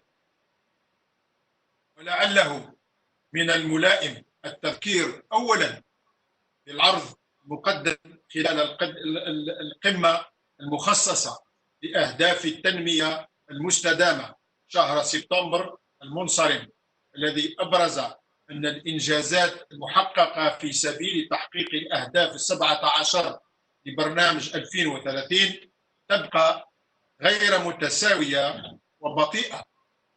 تأتي مسألة توفر التمويل الملائم في قلب هذا النقاش الهام. إن انتشار هذه الجائحة أدى إلى تعقيد الأوضاع فيما يتعلق بالاحتياجات التمويل والاختلالات الناجمة عن سواء بين الدول أو داخل الدول ذاتها، كما أن استمرار هذه الأزمة الصحية مثل ما يتوقع الكثيرون من شأنه أن يعمق الأزمة المالية التي تشهدها كل الأمم. إذا كان بإمكاننا التعبير عن ارتياحنا للمستويات غير مقلقة لحد الآن لانتشار هذا الوباء على مستوى قارتنا الإفريقية، فإنه من المؤسف الإقرار بأن نتائج هذا الوضع على المستوى الاقتصادي والاجتماعي والمالي ليست كذلك. بالإضافة إلى التحديات التقليدية المرتبطة بالأزمات السياسية والإنسانية وآثار التغييرات المناخية والتصحر والجفاف، تأتي إشكاليات انهيار أسعار المواد الأولية وعبء خدمات الديون وتراجع التدفقات المالية، فضلا عن رهانات الأمن الغذائي. سيدات السادة، إن تخفيف ديون الدول النامية يفرض نفسه كخيار حتمي من أجل مواجهة الاختلالات التي تعاني منها على صعيدي الجباية والموازنة. إن مثل هذا الإجراء من شأنه أن يسمح بتحرير الموارد الجبائية ويساعد بذلك هذه الدول على تجاوز الآثار الوخيمة لهذه الجائحة على مستوى الصحي والاقتصادي والاجتماعي. إذا كانت المبادرة والإجراءات المتخذة في هذا الصدد من قبل مجموعة ال20 والمؤسسات الدولية كالأمم المتحدة وصندوق النقد الدولي والبنك العالمي تستحق التنويه، فإنها تتطلب مزيد من التعزيز والدعم لتكوين في مستوى تطلعات واحتياجات الدول النامية. في هذا الظرف سيكون من الأهمية بمكان تعزيز أطر التشاور الشفاف والشامل بين الدول المتقدمة والدول النامية لإيجاد مقاربة شاملة تجمع المقرضين والدول التي تواجه صعوبات للوفاء بالتزاماتها، وذلك بالاعتماد على تقرير السيد الأمين العام حول الديون وكوفيد-19. على صعيد آخر، لا يجب أن تغفلنا هذه الأزمة الصحية والاقتصادية الشاملة عن التزاماتنا القاطعة المندرجة تحت عنوان برنامج عمل أديس أبابا، بل على العكس يجب أن نتحلى بعزم أكبر لتحسين التمويل الخارجي، خاصة من خلال رفع الدعم العمومي للتنمية. من جهتنا، من جهة الجزائر، فإن حكوماتنا وحكومات إفريقيا مدعوة كذلك إلى اتخاذ الإجراءات المالية والموازنية الضرورية لتعبئة الموارد الجبائية المحلية الملائمة بما يساهم في الانعاش الاقتصادي الذي يستوجب كذلك إجراءات فعالة لدعم القطاعات الأكثر تضررا، لا سيما المنشئة لمناصب الشغل والخلاقة للثروة، كما أنه من المهم توفير السيولة المالية الكافية لتلبية احتياجات الفئات الأكثر هشاشة. هذا الإطار بادرت بلادي بجملة من الإجراءات لدعم ومساعدة الأشخاص والمؤسسات الأكثر تضررا، وتواصل الحكومة العمل من أجل تكييف الأطر الموازنة والجبائية للاستجابة للتحديات والاحتياجات الاقتصادية والاجتماعية، مع الحفاظ على المكاسب فيما يتعلق بحرية الاستثمار والامتيازات الجبائية للمستثمرين المحليين والأجانب. أيها السادة، أيها السيدات، إن المدى غير المسبوق منذ الحرب العالمية الثانية الذي بلغته الأزمة الناجمة عن انتشار هذه الجائحة على المستوى العالمي يتطلب اتخاذ قرارات شجاعة واستثنائية، خاصة في الوقت الذي تستعد فيه المجموعة الدولية لإطلاق عشرية العمل من أجل تحقيق أهداف التنمية المستدامة والإحياء الذكرى 75 لإنشاء منظمة الأمم المتحدة. فإنه من الضروري في هذا السياق مضاعفة الجهود لإيجاد حلول مستدامة ومتينة للتحديات الكبرى التي تلح على الأفق، كما يقع على عاتقنا جميعا أن نحارب محاولات الانكفاء الذي تهدد القيم والمبادئ المكتسبة بشق الأنفس والتي ندفع عنها منذ عقود. وفي الأخير أتمنى أن يكلل اجتماعنا هذا باتخاذ قرارات حاسمة من شأنها خدمة التنمية وتقديم مساعدات ملموسة للدول النامية. شكرا على حسن الإصغاء الأستاذ عبد العزيز جراد، وزير الأول للجمهورية الجزائرية الديمقراطية الشعبية. شكرا جزيلا. Thank you.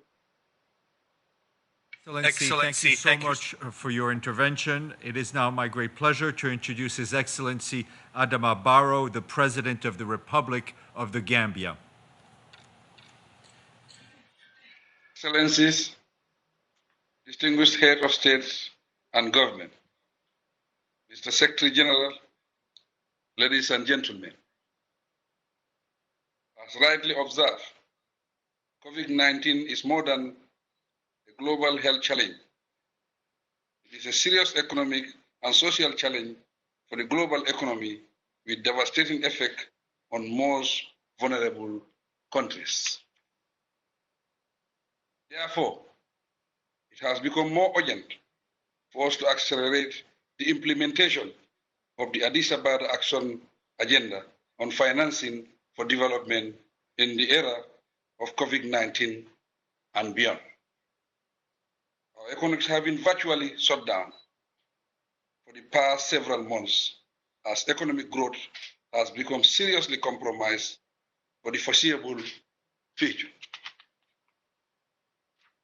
That is why we support the decision of the 6 areas that you have identified as topics for this high-level event.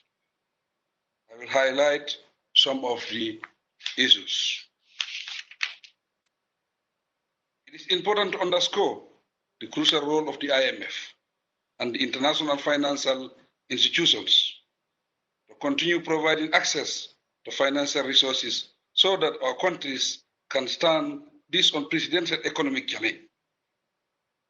Special facilities must be generated with a view to provide enhanced access to developing countries. Enhanced balance of payments support would also be required as an important tool for intervention. We support the strong call by the African Union for debt relief or debt cancellation to free up physical resources for life-saving interventions in our battered economies. As least developed countries, debt servicing is compromising our recovery efforts. We need to find ways to increase economic growth, save existing jobs, and create more new jobs through access to various forms of external finance. For some of our countries, migrant remittances are a lifeline. Therefore, we must find ways to reduce transaction costs in order to make more resources available as remittance. Our domestic resources mobilization must further enhance efforts to tackle corruption, while we solicit international cooperation to eliminate it. I urge the international partners to do more towards development assistance. The pandemic represents an opportunity to take bolder action to truly leave no one behind. Let us work together and in solidarity so that we recover better. I thank you all for organizing this timely event. President Barrow, thank you very much for your remarks.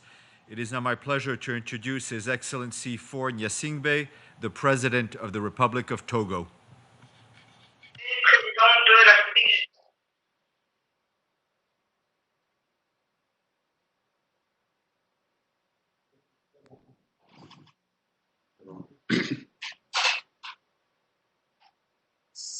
C'est un honneur pour moi, le Premier ministre du Togo, de prendre la parole au nom de son Excellence, M. Faure Gnassingbé, président de la République togolaise, au cours de ce forum de haut niveau. À 10 ans de l'objectif des ODD de 2030, la crise du coronavirus fait peser sur nos nations et sur le monde entier un risque majeur d'accroissement du taux de pauvreté. Ce risque est encore plus exacerbé en Afrique où pour la première fois depuis 25 ans, nous risquons de connaître une récession économique. Nous sentons déjà les conséquences au sein de nos différents pays et c'est la raison pour laquelle, très en amont de la crise, au Togo, nous avons fait le choix de soutenir les populations les plus vulnérables via des transferts monétaires non conditionnels ou encore des soutiens ciblés aux populations et aux entreprises les plus touchées. Mais l'ampleur de la crise est telle que nous devons prendre des mesures fortes, voire inédites, pour relancer nos économies et atteindre les objectifs du développement durable. Pour ce faire, le règlement efficace de la question de la dette est crucial pour libérer des espaces budgétaires pour nos pays et c'est la raison pour laquelle nous proposons qu'un soutien conséquent soit apporté par les grands pays donateurs aux institutions financières du développement, notamment le Fonds monétaire international, la Banque mondiale. L'appui mis en place jusque-là a été salutaire dans de nombreux pays, mais au vu de la dureté de la crise, il faudrait encore des ressources complémentaires. L'émission de nouveaux droits de tirage pourrait être une piste de solution importante. Qu'un appui soit également apporté aux initiatives africaines de refinancement du service de la dette 2020-2021 afin d'éviter les risques de défaut de paiement. Le moratoire sur la dette des pays du G20 est important dans ce sens et nous soutenons l'initiative de moratoire et d'annulation au cas par cas des dettes pour éviter les défauts de paiement. Pour financer la relance économique, nous préconisons un plan de relance des investissements structurants en Afrique qui soit porté par le secteur privé et soutenu par les mécanismes de garantie internationaux. En ce qui concerne les flux financiers illicites qui grèvent fortement les capacités de mobilisation de nos pays et qui représentaient en 2018 déjà plus de 5% du PIB du continent africain, nous préconisons des actions fortes, comme par exemple la remise en cause et la renégociation des contrats sous l'égide du FMI. Par ailleurs, nous pensons qu'aujourd'hui, plus que jamais, nous devons mettre l'inclusion et l'accès aux services sociaux de base au cœur de toutes nos politiques de relance. La croissance économique post-Covid 2019 doit être au service de l'amélioration des conditions de vie des populations. Enfin, nous pensons que cette crise sanitaire et ses conséquences socio-économiques soulèvent plus que jamais la nécessité de renforcer la résilience des populations face au changement climatique tout en garantissant leur sécurité alimentaire. Cette crise est un challenge, mais pourrait être une opportunité si nous mettons au cœur de notre approche les objectifs de développement durable. Ensemble, nous le pouvons. Je vous remercie. I want to thank the Prime Minister of Togo for his intervention. It is now my pleasure to give the floor to His Excellency Ambrose Dlamini, the Prime Minister of the Kingdom of Eswatini. Sir, you have the floor. Mr. President, I bring with me warm and fraternal greetings from His Majesty King Mswati III, King and Ingwenyama of the Kingdom of Eswatini, as well as from the Queen Mother and the entire nation. It gives me great pleasure to partake in this high-level event to discuss concrete solutions to COVID-19 development emergency and set a pathway to finding solutions to financial and related issues. COVID-19 came at a time when the kingdom is continuing with the fight against HIV, malaria, and TB. These have caused a big strain on our national budget. As we address the issue of COVID-19, the country has been following all guidelines of the World Health Organization. In an effort to fight this pandemic, we've also identified health facilities and procured appropriate PPEs and equipment for our patients and health workers. We've also established other programs of distributing food and financial support to cushion our people during this time of need, since this has immensely affected those that are employed and the business sector, especially SMEs. It is a pity that this pandemic has come at a time when we had already passed our 24 billion local currency annual budget for the year 2020-2021, The pandemic has forced us to divert and realign our budget so that we can address this coronavirus challenge. Economic growth is projected to contract by 6.7%. The fiscal deficit has increased from 4.3% to 9.1%, and arrears grew to $312 million. This immediate disruption has impacted our macroeconomic balance and calls for new strategic to reignite economic growth. We are equally concerned that the closure of businesses will have a negative effect in our tax collection activities. We join hands with the rest of the world in that we have to come together and find ways and means of addressing the financial and economic challenges posed by COVID-19. As a small economy, the Kingdom of Eswatini does not have huge reserves from where we can draw funds to finance our budget. The only reserves we have is the 3-month import cover. We appeal to the United Nations to do everything possible to mobilize resources for countries like us. We also urge the UN to speak for all countries of the world, particularly developing countries, to be assisted during these challenging times.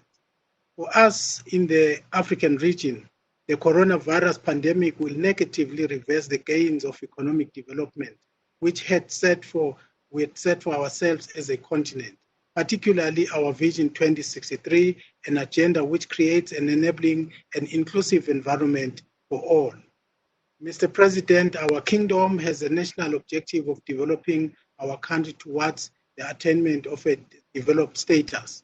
We therefore hope with the support of the UN, we can access financial assistance to support our budget for the next financial year 2021-2022 to enable us to address our social and economic landscape. Implementation of sustainable development goals has always been a priority for the medium term and has been with the assistance of development partners. I wish to appeal to the UN and other development partners to continue to assist Eswatini to finance SDG implementation. May I commend the positive response of international organizations who are offering concessional funding to all countries and waiving their stringent conditions so that countries can have immediate access to funding, irrespective of their economic status. I wish to implore these organizations to suspend debt service obligations and waive interest payments during this period to allow countries to reconstitute their affairs and develop appropriate plans for adjustment. Middle-income countries are also challenged by their economic classification and treatment. At this point in time, we are in the same category with low-income countries, and Eswatini, being a low-middle-income country, has social challenges that have to be met. In conclusion, may I appeal to the UN to facilitate resources for the SDGs implementation and other partners to assist with improving resilience to climate change. We also appeal for assistance from the private sector to create income, employment opportunities, and ultimately fight poverty. I thank you. I want to thank the Prime Minister for his remarks, and just as a reminder for our next speakers, to try to keep your remarks to 3 minutes. So I now give the floor to Mr. Rémi Rioux, the chair of the International Development Finance Club and host of the Finance in Common Summit. Sir, you have the floor.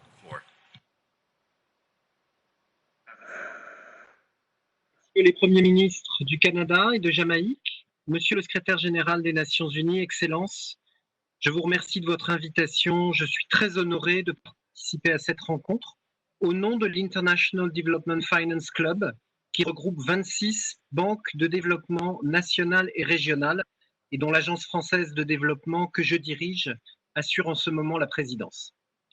I will now switch to English to share with you 3 convictions and 1 invitation. First, as the pandemic rages, governments need efficient and agile financial instruments directly following their guidance to concretely reconcile health urgency, its socio-economic consequences, and the underlying environmental crisis. In other words, finance SDGs and leave no one behind. Second, we need development finance at scale and precise enough to reach communities and mobilize the private sector first and last mile. Provision of increased liquidity is urgent through SDRs and debt relief. Then, macro financial flows have to lend and be rapidly transformed into micro projects and investments through financial intermediation on the ground, deep in each and every constituency, particularly in Africa. Third, we must create new, innovative, and comprehensive international coalitions, instilling hope, building momentum, and strongly supporting multilateralism. True safety and sustainability suppose enhanced forms of cooperation embodying SDG 17. This is precisely what we want to achieve, as stated by President Macron today with the Finance in Common Summit, November the 12th, in partnership with the Paris Peace Forum, during which all 450 public development banks in the world will gather for the first time with all willing stakeholders and with the support, notably of UNDESA and UNDP. Your public development banks already represent 10% of total annual global investments. They are playing their counter-cyclical role right now. They want to do more. Your public development banks are also thinking long-term and willing to align with the Paris Agreement and Agenda 2030, strengthening their cooperation to improve development trajectories and the quality of the projects they finance. They are providing you evidence that we can recover and rebound better. Your public development banks, multilateral, international, regional, national, subnational, can act as modest, concrete, and effective brokers, platforms to help bring together all the parties mentioned in the Addis Abeba Action Agenda, namely the private sector, the financial ecosystem, and civil society. The World Federation of DFIs, colleagues from multilateral development banks, VIDFC, and the regional associations of public banks, we all stand at your entire disposal, Excellencies, and that of the co-chairs of our working groups. We would be honored to contribute by November to the process you are installing today to forge an ambitious and global response to the COVID-19 development challenges ahead of us. Merci pour votre attention. Thank you very much, Mr. Rioux, for your comments. And we will now view a video from His Eminence Cardinal Pietro Parolin, the Secretary of State of the Holy See. Please roll the video. On behalf of Pope Francis, I wish to thank the Prime Ministers of Canada and Jamaica, along with the Secretary General of the United Nations, for organizing this high-level event. The Church remains close to all those affected by the COVID-19 pandemic. While the present pandemic has been a tremendous test for the international community, it also provides a real opportunity to seek new and innovative consensus-based solutions that are not divisive, politicized, or partial, but that truly seek the common good and the integral human development of all. Given the inevitable impact of the pandemic on employment and the economy, causing the disruption of supply chains and an increase in food insecurity, people are finding themselves more than ever unable to provide for their families. The moment is indeed critical, where the gap which divided the haves and have-nots has become wider, with the risk of creating a chasm more difficult to overcome. Politics must be at the service of the human person and not exploit the human person for selfish interests. In addition to the hopeful prospects of discovering new treatments and vaccines that may combat and prevent COVID-19, which the international community should seriously consider making fully accessible, especially to developing countries, the Holy See would like to encourage the international community to address the growing economic imbalances among states by way of debt restructuring or by partial or even full forgiveness of debt. Furthermore, it seems opportune to reconsider economic and trade blocs on the part of those who have imposed them, and also on those who are the object of, and those who are impacted by such measures. Goodwill is required on the part of all to ensure unhindered, safe, and secure access to humanitarian and health assistance to those in need, including, in particular, migrants and the internally displaced. If there is a real concern for suffering populations, then there must be a real openness for all involved parties to make reasonable compromises for their benefit. The Holy See encourages not only states, but also the private sector and all stakeholders to place the human person at the center of all deliberations and possible solutions. Thank you. We thank the Cardinal for his video intervention.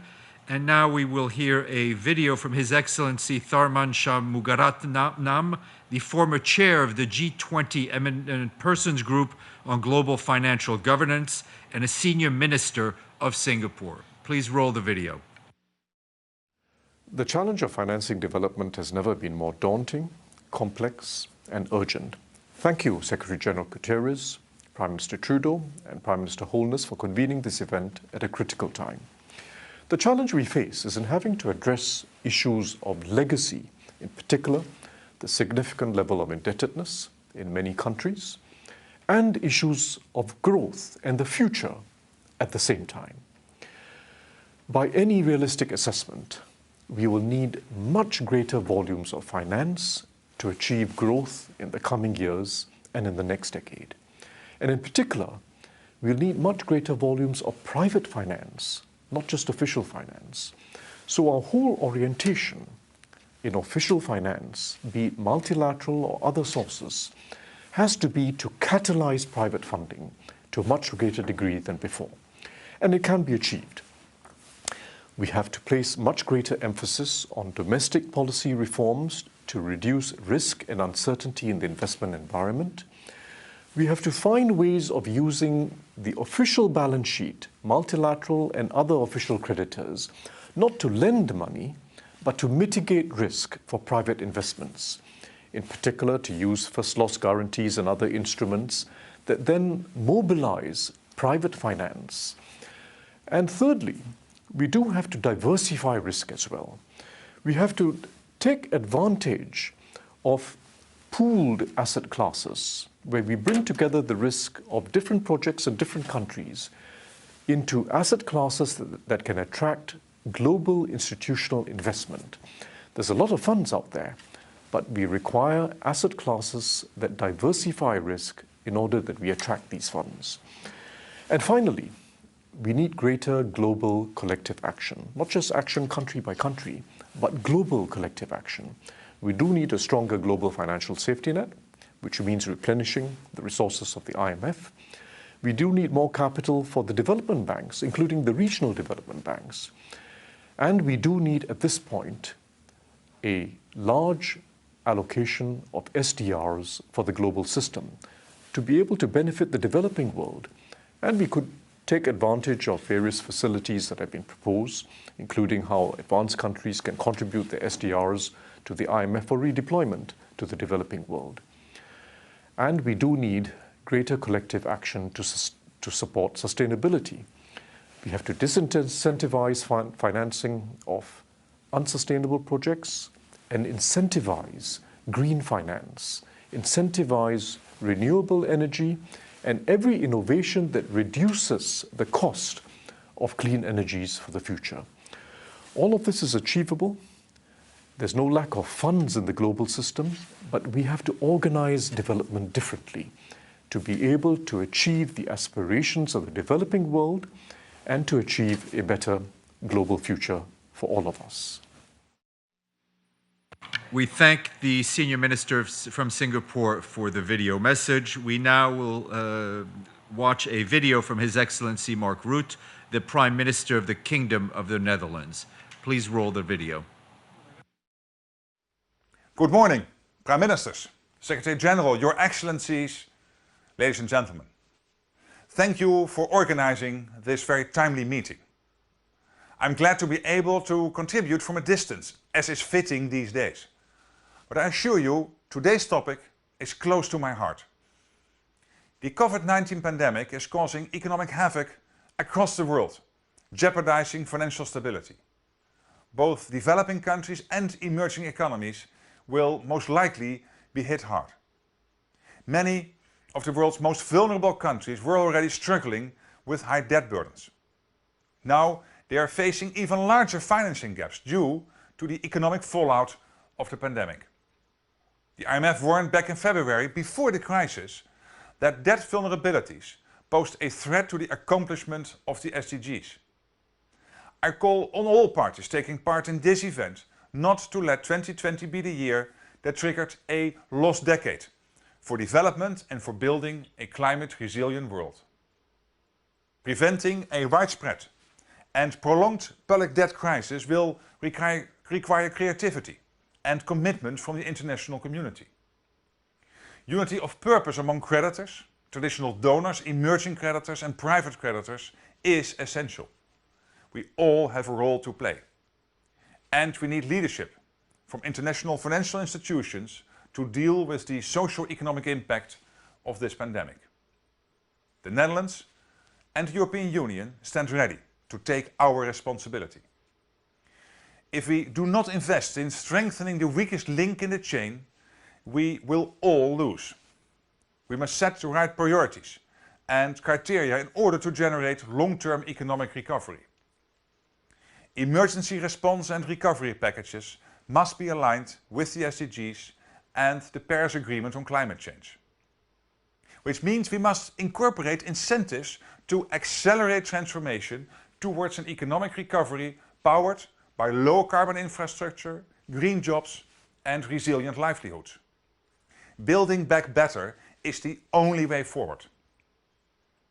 To conclude, the SDGs matter now more than ever. Our focus needs to remain on vulnerable people and a sustainable future, leaving no one behind. The Netherlands looks forward to continuing this process together with you all. Thank you very much, Prime Minister. We now go to a video from His Excellency Xavier Bettel, the Prime Minister of the Grand Duchy of Luxembourg. Let's roll tape, please.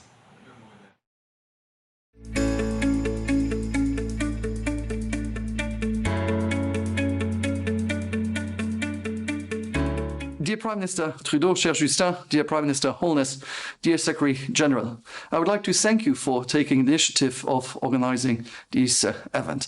I'm now in Luxembourg, and I know, and Justin knows it too, it's not easy to find my country on the map geographically, but if I see what we do in cooperation, in development, with 1% of our GDP, we belong to the biggest, and I'm very proud of that.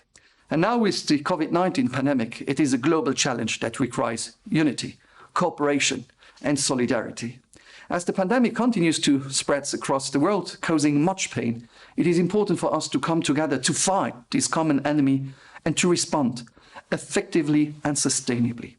You can count on Luxembourg's support to this global response as a partner, a friend, and an ally.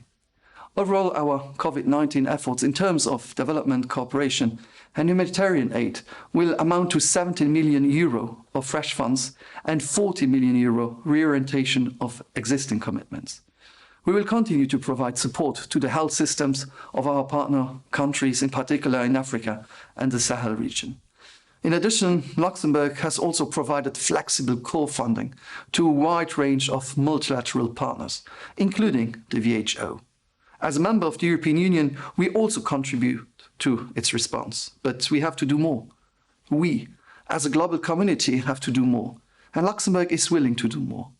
We are currently rolling out a large-scale testing program at the level of the general population. On this, we stand ready to cooperate at an international level and share our data.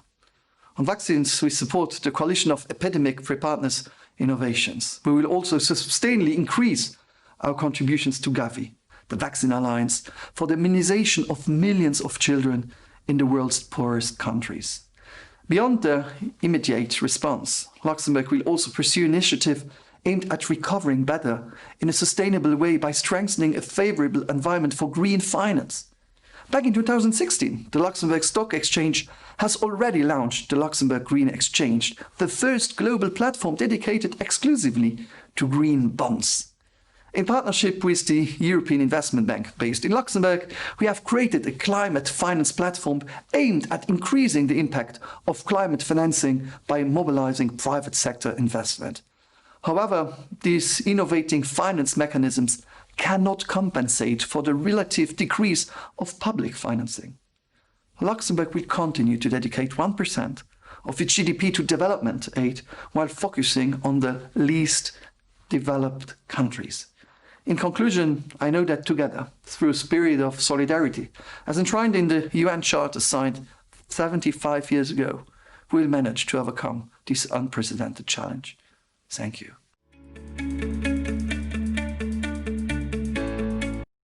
Thank you very much to Prime Minister Bettel for his intervention. We will now go to a video from His Excellency Kohir Rasulzoda, the Prime Minister of the Republic of Tajikistan. Let's go to the video. Thank you.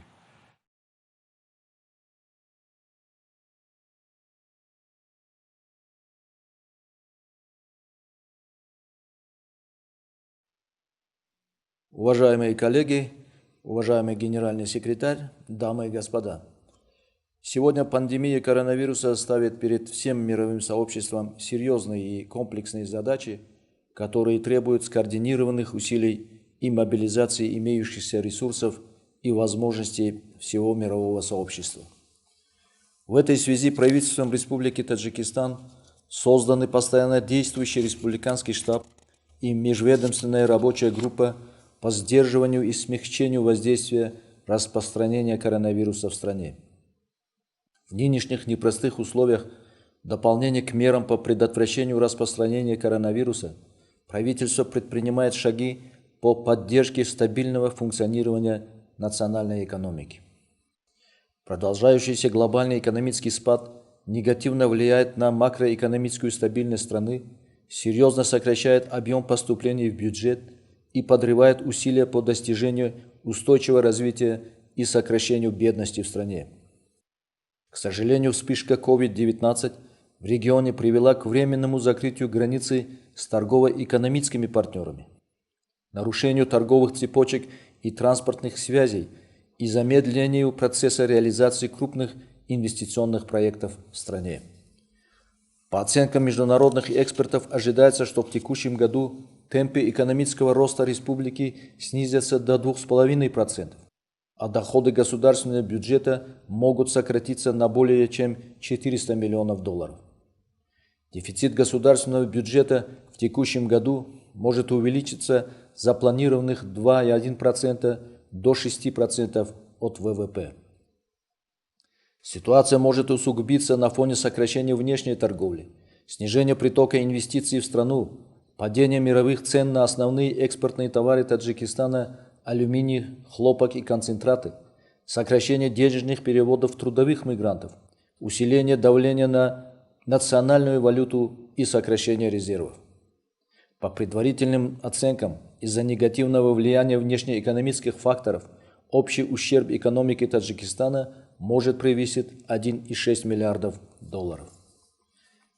Правительством страны утвержден план мероприятий по предотвращению воздействия возможных рисков на национальную экономику. Данный антикризисный план предусматривает мероприятия в области обеспечения макроэкономической стабильности, оздоровления банковской системы, эффективного использования средств государственного бюджета, полного и своевременного выполнения социальных обязательств государства, включая адресную помощь социально уязвимым слоям населения, увеличение производства и запасов основных видов продуктов питания и первой необходимости. Указанные меры наряду с необходимостью укрепления системы социальной защиты населения, особенно уязвимых слоев, требуют дополнительного выделения средств из государственного бюджета. По нашим подсчетам, в целях удержания макроэкономической и социальной стабильности и поддержки отраслей экономики страны необходима помощь в виде предоставления дополнительных финансовых ресурсов на сумму около $650 миллионов. В сложившейся ситуации выполнение обязательств по обслуживанию внешнего долга является дополнительным бременем для государственного бюджета. Только в 2020 году для обслуживания внешнего долга страны необходимо более $200 миллионов. В этой связи сегодня весьма актуальным считается вопрос реструктуризации внешнего долга развивающихся стран. При этом предпринимаемые меры не должны привести к увеличению бремени задолженности стран, что остается одним из серьезных препятствий на пути финансирования развития. По-прежнему сохраняется актуальность в наращивании объемов официальной помощи для развития. Завершая свое выступление, хотел бы подчеркнуть, что достижение устойчивого развития в период COVID-19 ставит весьма неординарные и комплексные задачи, осуществление которых требует консолидации всех усилий и обновления международного партнерства в интересах развития. Правительство Таджикистана выражает признательность странам, учреждениям ООН, международным финансовым институтам и партнерам по развитию, которые предоставили финансовую, материально-техническую поддержку и выразили готовность оказать помощь странам с низким и средним уровнем дохода, включая Таджикистан. Благодарю за внимание. We thank the Prime Minister for his video intervention. And now our last intervention is from His Excellency José Ulises Correa e Silva, the Prime Minister of the Republic of Cabo Verde. Bonjour. La pandémie de COVID-19 est la preuve que lorsque le monde se déconnecte en termes de mobilité et de transaction, les effets sont particulièrement désastreux pour tous les pays. Il n'y a pas de solution durable au dehors du monde global et multilatéral. Les pays africains sont particulièrement exposés à la crise du COVID-19. La sensibilité à une crise économique profonde est beaucoup plus forte dans les pays où les limites de la survie sont facilement dépassées par la massification de l'extrême pauvreté avec des conséquences humanitaires et migratoires. Le COVID-19 est une épidémie qui engendre des crises économiques et sociales immédiates et intenses. La stabilisation, le redressement et la relance de l'économie requièrent la mobilisation exceptionnelle des ressources qui ne peuvent pas être assurées sans une solidarité accrue entre les pays, entre les nations. Une solidarité sur la base de collaboration qui pourront faire fonctionner à nouveau l'économie mondiale. Et pour fonctionner, il a besoin d'économies des pays les plus riches et d'économies des pays les moins développés. Nous sommes confrontés à une situation exceptionnelle qui exige des réponses exceptionnelles, intenses et rapides, concernant le financement de la relance de l'économie. Un financement qui ne doit pas accroître l'endettement extérieur des pays les moins développés. Une attention particulière doit être accordée aux petits États insulaires en développement.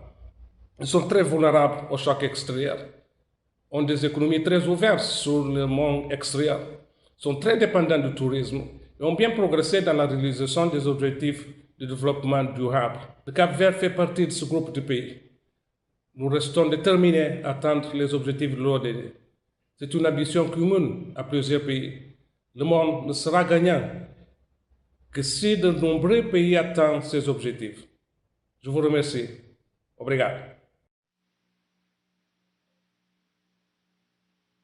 Thank you very much, Prime Minister. We have now heard the last speaker for the high-level response segment. I now invite Mr. Mahmoud Mohiuddin, the Special Envoy of the Secretary-General on financing the 2030 Agenda for Sustainable Development, to make an announcement of next steps. Mr. Mohiuddin, you have the floor. Thank you very much, Stefan. Prime Minister Trudeau, Prime Minister Holness, Secretary General Guterres, the honorable heads of state and heads of government, excellencies, ladies and gentlemen. The journey that brought us here today in this extremely important event started when the pandemic was declared and when it became clear that the virus and many of the measures put forward to contain it would have significant economic and social implications. But the story didn't start there. To take a specific example, many developing countries' debt sustainability was at risk well before COVID-19. And international financial institutions were already talking about a possible fourth wave of defaults after the experiences of the previous three waves: the Latin American debt crisis of the 1980s, the Asian financial crisis in the 1990s, and the global financial crisis. Many crises related to debt during the last 4 decades. Improving debt sustainability beyond the present human crisis will require addressing underlying structural causes, as mentioned today by many of the speakers, and vulnerabilities emphasized by them as well, and creating the necessary linkages with investment to recover better with sustainability and inclusion. The efforts and short-term measures we are pursuing today need to be strongly linked to medium-term objectives and long-term goals. We need to make sure that the response to the crisis does not cause unintended consequences or plant new seeds for future crises. A comprehensive global response, as suggested by the United Nations Secretary General, needs to foster resilience, inclusive and green growth, and equality, particularly gender and intergenerational equality. With this event, ladies and gentlemen, a process is starting and the space to facilitate reaching ground and moving faster is open. The 6 areas identified are crucial to ensure enough fiscal space and support financing, public and private financing, to effective response and recovery. Global liquidity and financial stability, debt vulnerability, private sector creditors' engagement, external finance for inclusive growth, illicit financial flows, recovering better for sustainability. Starting next week, Excellencies, ladies and gentlemen, a 3-phase process will commence with emphasis on knowledge sharing and exploring a menu of options for different solutions that could meet the needs, the conditions, and the political economy dynamics of different countries. This must be based on best practices and experiences that can expedite solutions everywhere. These discussion groups will be formed by member states, supported by the UN development system, and in partnership with the concerned international organizations, financial institutions, think tanks, thought leaders, and civil society. From these discussions will emanate solutions and actionable measures and policy proposals that will be shared and made available to all countries and participants at a special event at the ministerial level at the high-level political forum in July. Many measures would also have been implemented along the way. And in September, at a special event at the UN General Assembly, we will reflect on the implementation of such measures and find ways to remove bottlenecks and accelerate the pace. And finally, in December, the last month of this first year of the decade of action, we will benchmark our efforts against the deliverables of the 2030 Agenda for Sustainable Development, the Addis Ababa Action Agenda, and the Paris Agreement on Climate Change. We must remain guided by our common values and goals to minimize the suffering that this crisis can cause if no adequate action is taken on time. Thank you so much. Thank you very much, Mohammed, for your comments. And I want to express my appreciation to all the participants for their amazing insights and contributions to the deliberations of the high-level event on financing for development in the era of COVID-19 and beyond. We shall now hear closing remarks by the conveners of the high-level event. I have the honor to invite His Excellency Justin Trudeau, the Prime Minister of Canada, to deliver his closing remarks. Mr. Prime Minister, you have the floor. Thank you very much. It is a pleasure to close this session. I want to thank everyone who stuck through. There were many speakers, all of them with lots to say. Un remercie particulier à mon ami, le Président Moïse, and my friend Mia Motley, who are not only still on, but still on video, which is impressive this morning. Thank you all, everyone, for engaging in this most important discussion. I'm glad that we had a frank and honest discussion about the magnitude of the challenge before us. This is a necessary step, but I'm especially encouraged to have heard so many of you recognize this moment as also being an opportunity to build a better world, a world that addresses the challenges of the pandemic and that is concerned about the underlying sources of vulnerability, a world that is committed to equality and united in its ambition to take on the great issues of our time, like climate change. Many practical ideas were raised today, which should give us hope that together we will find creative and collective solutions. We must carry this sense of urgency and solidarity on the road ahead. The tremendous participation today and the ideas we have heard show how important it is that we have a truly global conversation about how to defeat this pandemic and rebuild in its wake, but also that we take concrete action to do just that. As the process continues at the United Nations and as further decisions are taken in appropriate international institutions, you can count on Canada to work with you to protect the health, safety, and livelihoods of people everywhere. The current crisis has only strengthened our belief in the need for stronger, more inclusive multilateralism. More than ever, we need to work together, learn from each other, and be there for one another, not only to emerge from this crisis, but to be better prepared for the next one. This is our chance to adapt our international institutions to meet these challenges and build more resilient but open international infrastructures that foster true collaboration between partners.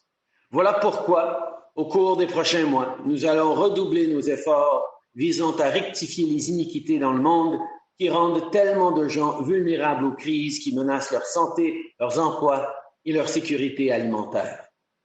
Nous devons aussi resserrer nos relations à l'échelle mondiale pour mettre fin aux inégalités et aux désavantages auxquels se heurtent de nombreux pays et faire en sorte que la prospérité devienne un objectif atteignable pour tous. Le Canada est prêt à faire sa part et j'espère que le dialogue que nous avons eu aujourd'hui se traduira par des mesures réelles et concrètes rapidement. Encore une fois, merci d'être des nôtres. C'est vraiment un plaisir d'avoir eu la chance d'échanger non seulement avec des dirigeants mondiaux, mais avec des représentants d'institutions internationales comme le Fonds monétaire et la Banque mondiale, ainsi qu'avec des experts du secteur privé. Je tiens aussi évidemment à remercier le secrétaire général Guterres ainsi que le premier ministre jamaïcain Holness d'avoir participé à l'organisation de cette réunion. Merci mes amis. Je sais que nous sommes unis dans nos ambitions communes de relever le défi devant nous et bâtir un monde meilleur. I want to thank the Prime Minister of Canada for his statement. I now have the honour to invite His Excellency Andrew Holness, the Prime Minister of Jamaica, to deliver his closing remarks, which will be done by video. So please play the videotape. Thank you. I'm pleased with the spirit of determination exhibited today by global leaders and institutions. We have committed to rescuing our economies and societies from the devastating economic and human impacts of COVID-19 and to emerge as more resilient societies. What is abundantly clear from our exchanges is that the COVID-19 pandemic has triggered an unprecedented global development emergency. The magnitude of the shock from this pandemic has weakened our resilience and threatens to erode our hard-earned gains in pursuit of the Sustainable Development Goals. As co-conveners, we are keen to support the important follow-up work that working groups will be undertaking in line with the key areas explored today: global liquidity and financial stability, debt vulnerability, private sector creditors' engagement, external finance for inclusive growth, illicit financial flows, and recovering better for sustainability. These groups will be comprised of member states supported by the UN Development System in partnership with relevant international organizations, financial institutions, think tanks, thought leaders, and civil society actors.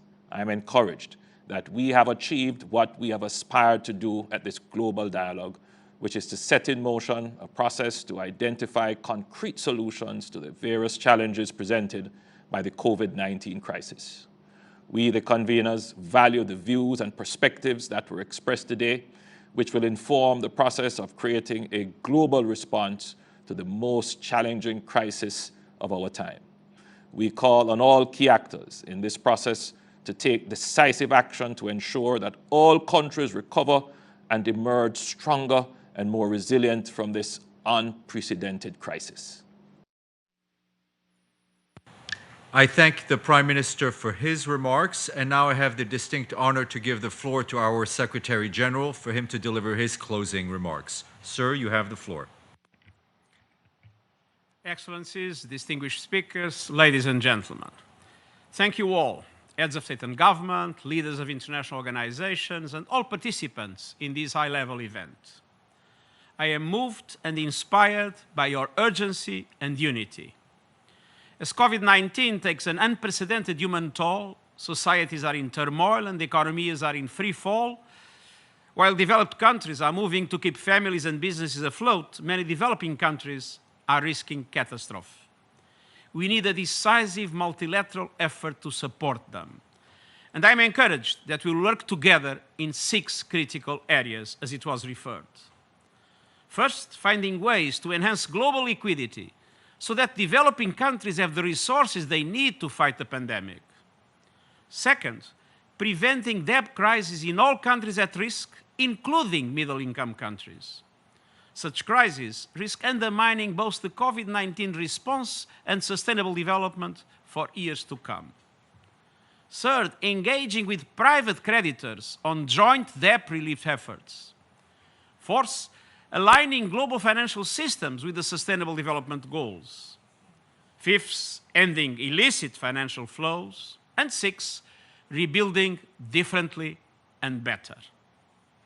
Excellencies, this pandemic has revealed our global fragility.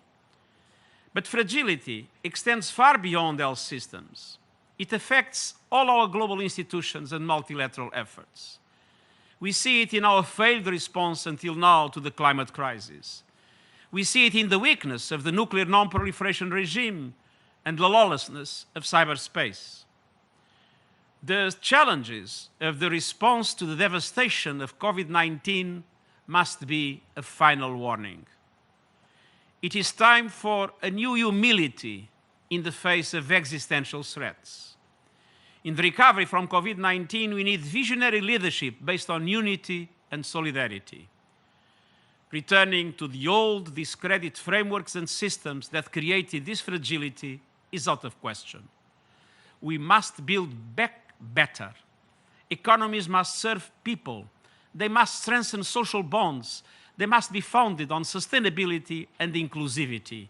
They must reduce inequality in all its forms, including gender inequality, and they must provide opportunities for everyone. The 2030 Agenda for Sustainable Development, the Addis Ababa Action Agenda, and the Paris Agreement on climate change will guide us through these turbulent times. Excellencies, the entire United Nations system is mobilized in support of governments around the world for response and recovery. Acting together, we can generate change that will save lives and livelihoods devastated by COVID-19. I want particularly to thank the Prime Ministers of Canada and Jamaica, and the international organizations, partners, and all those across the United Nations system. We have worked together preparing this event to make today a success.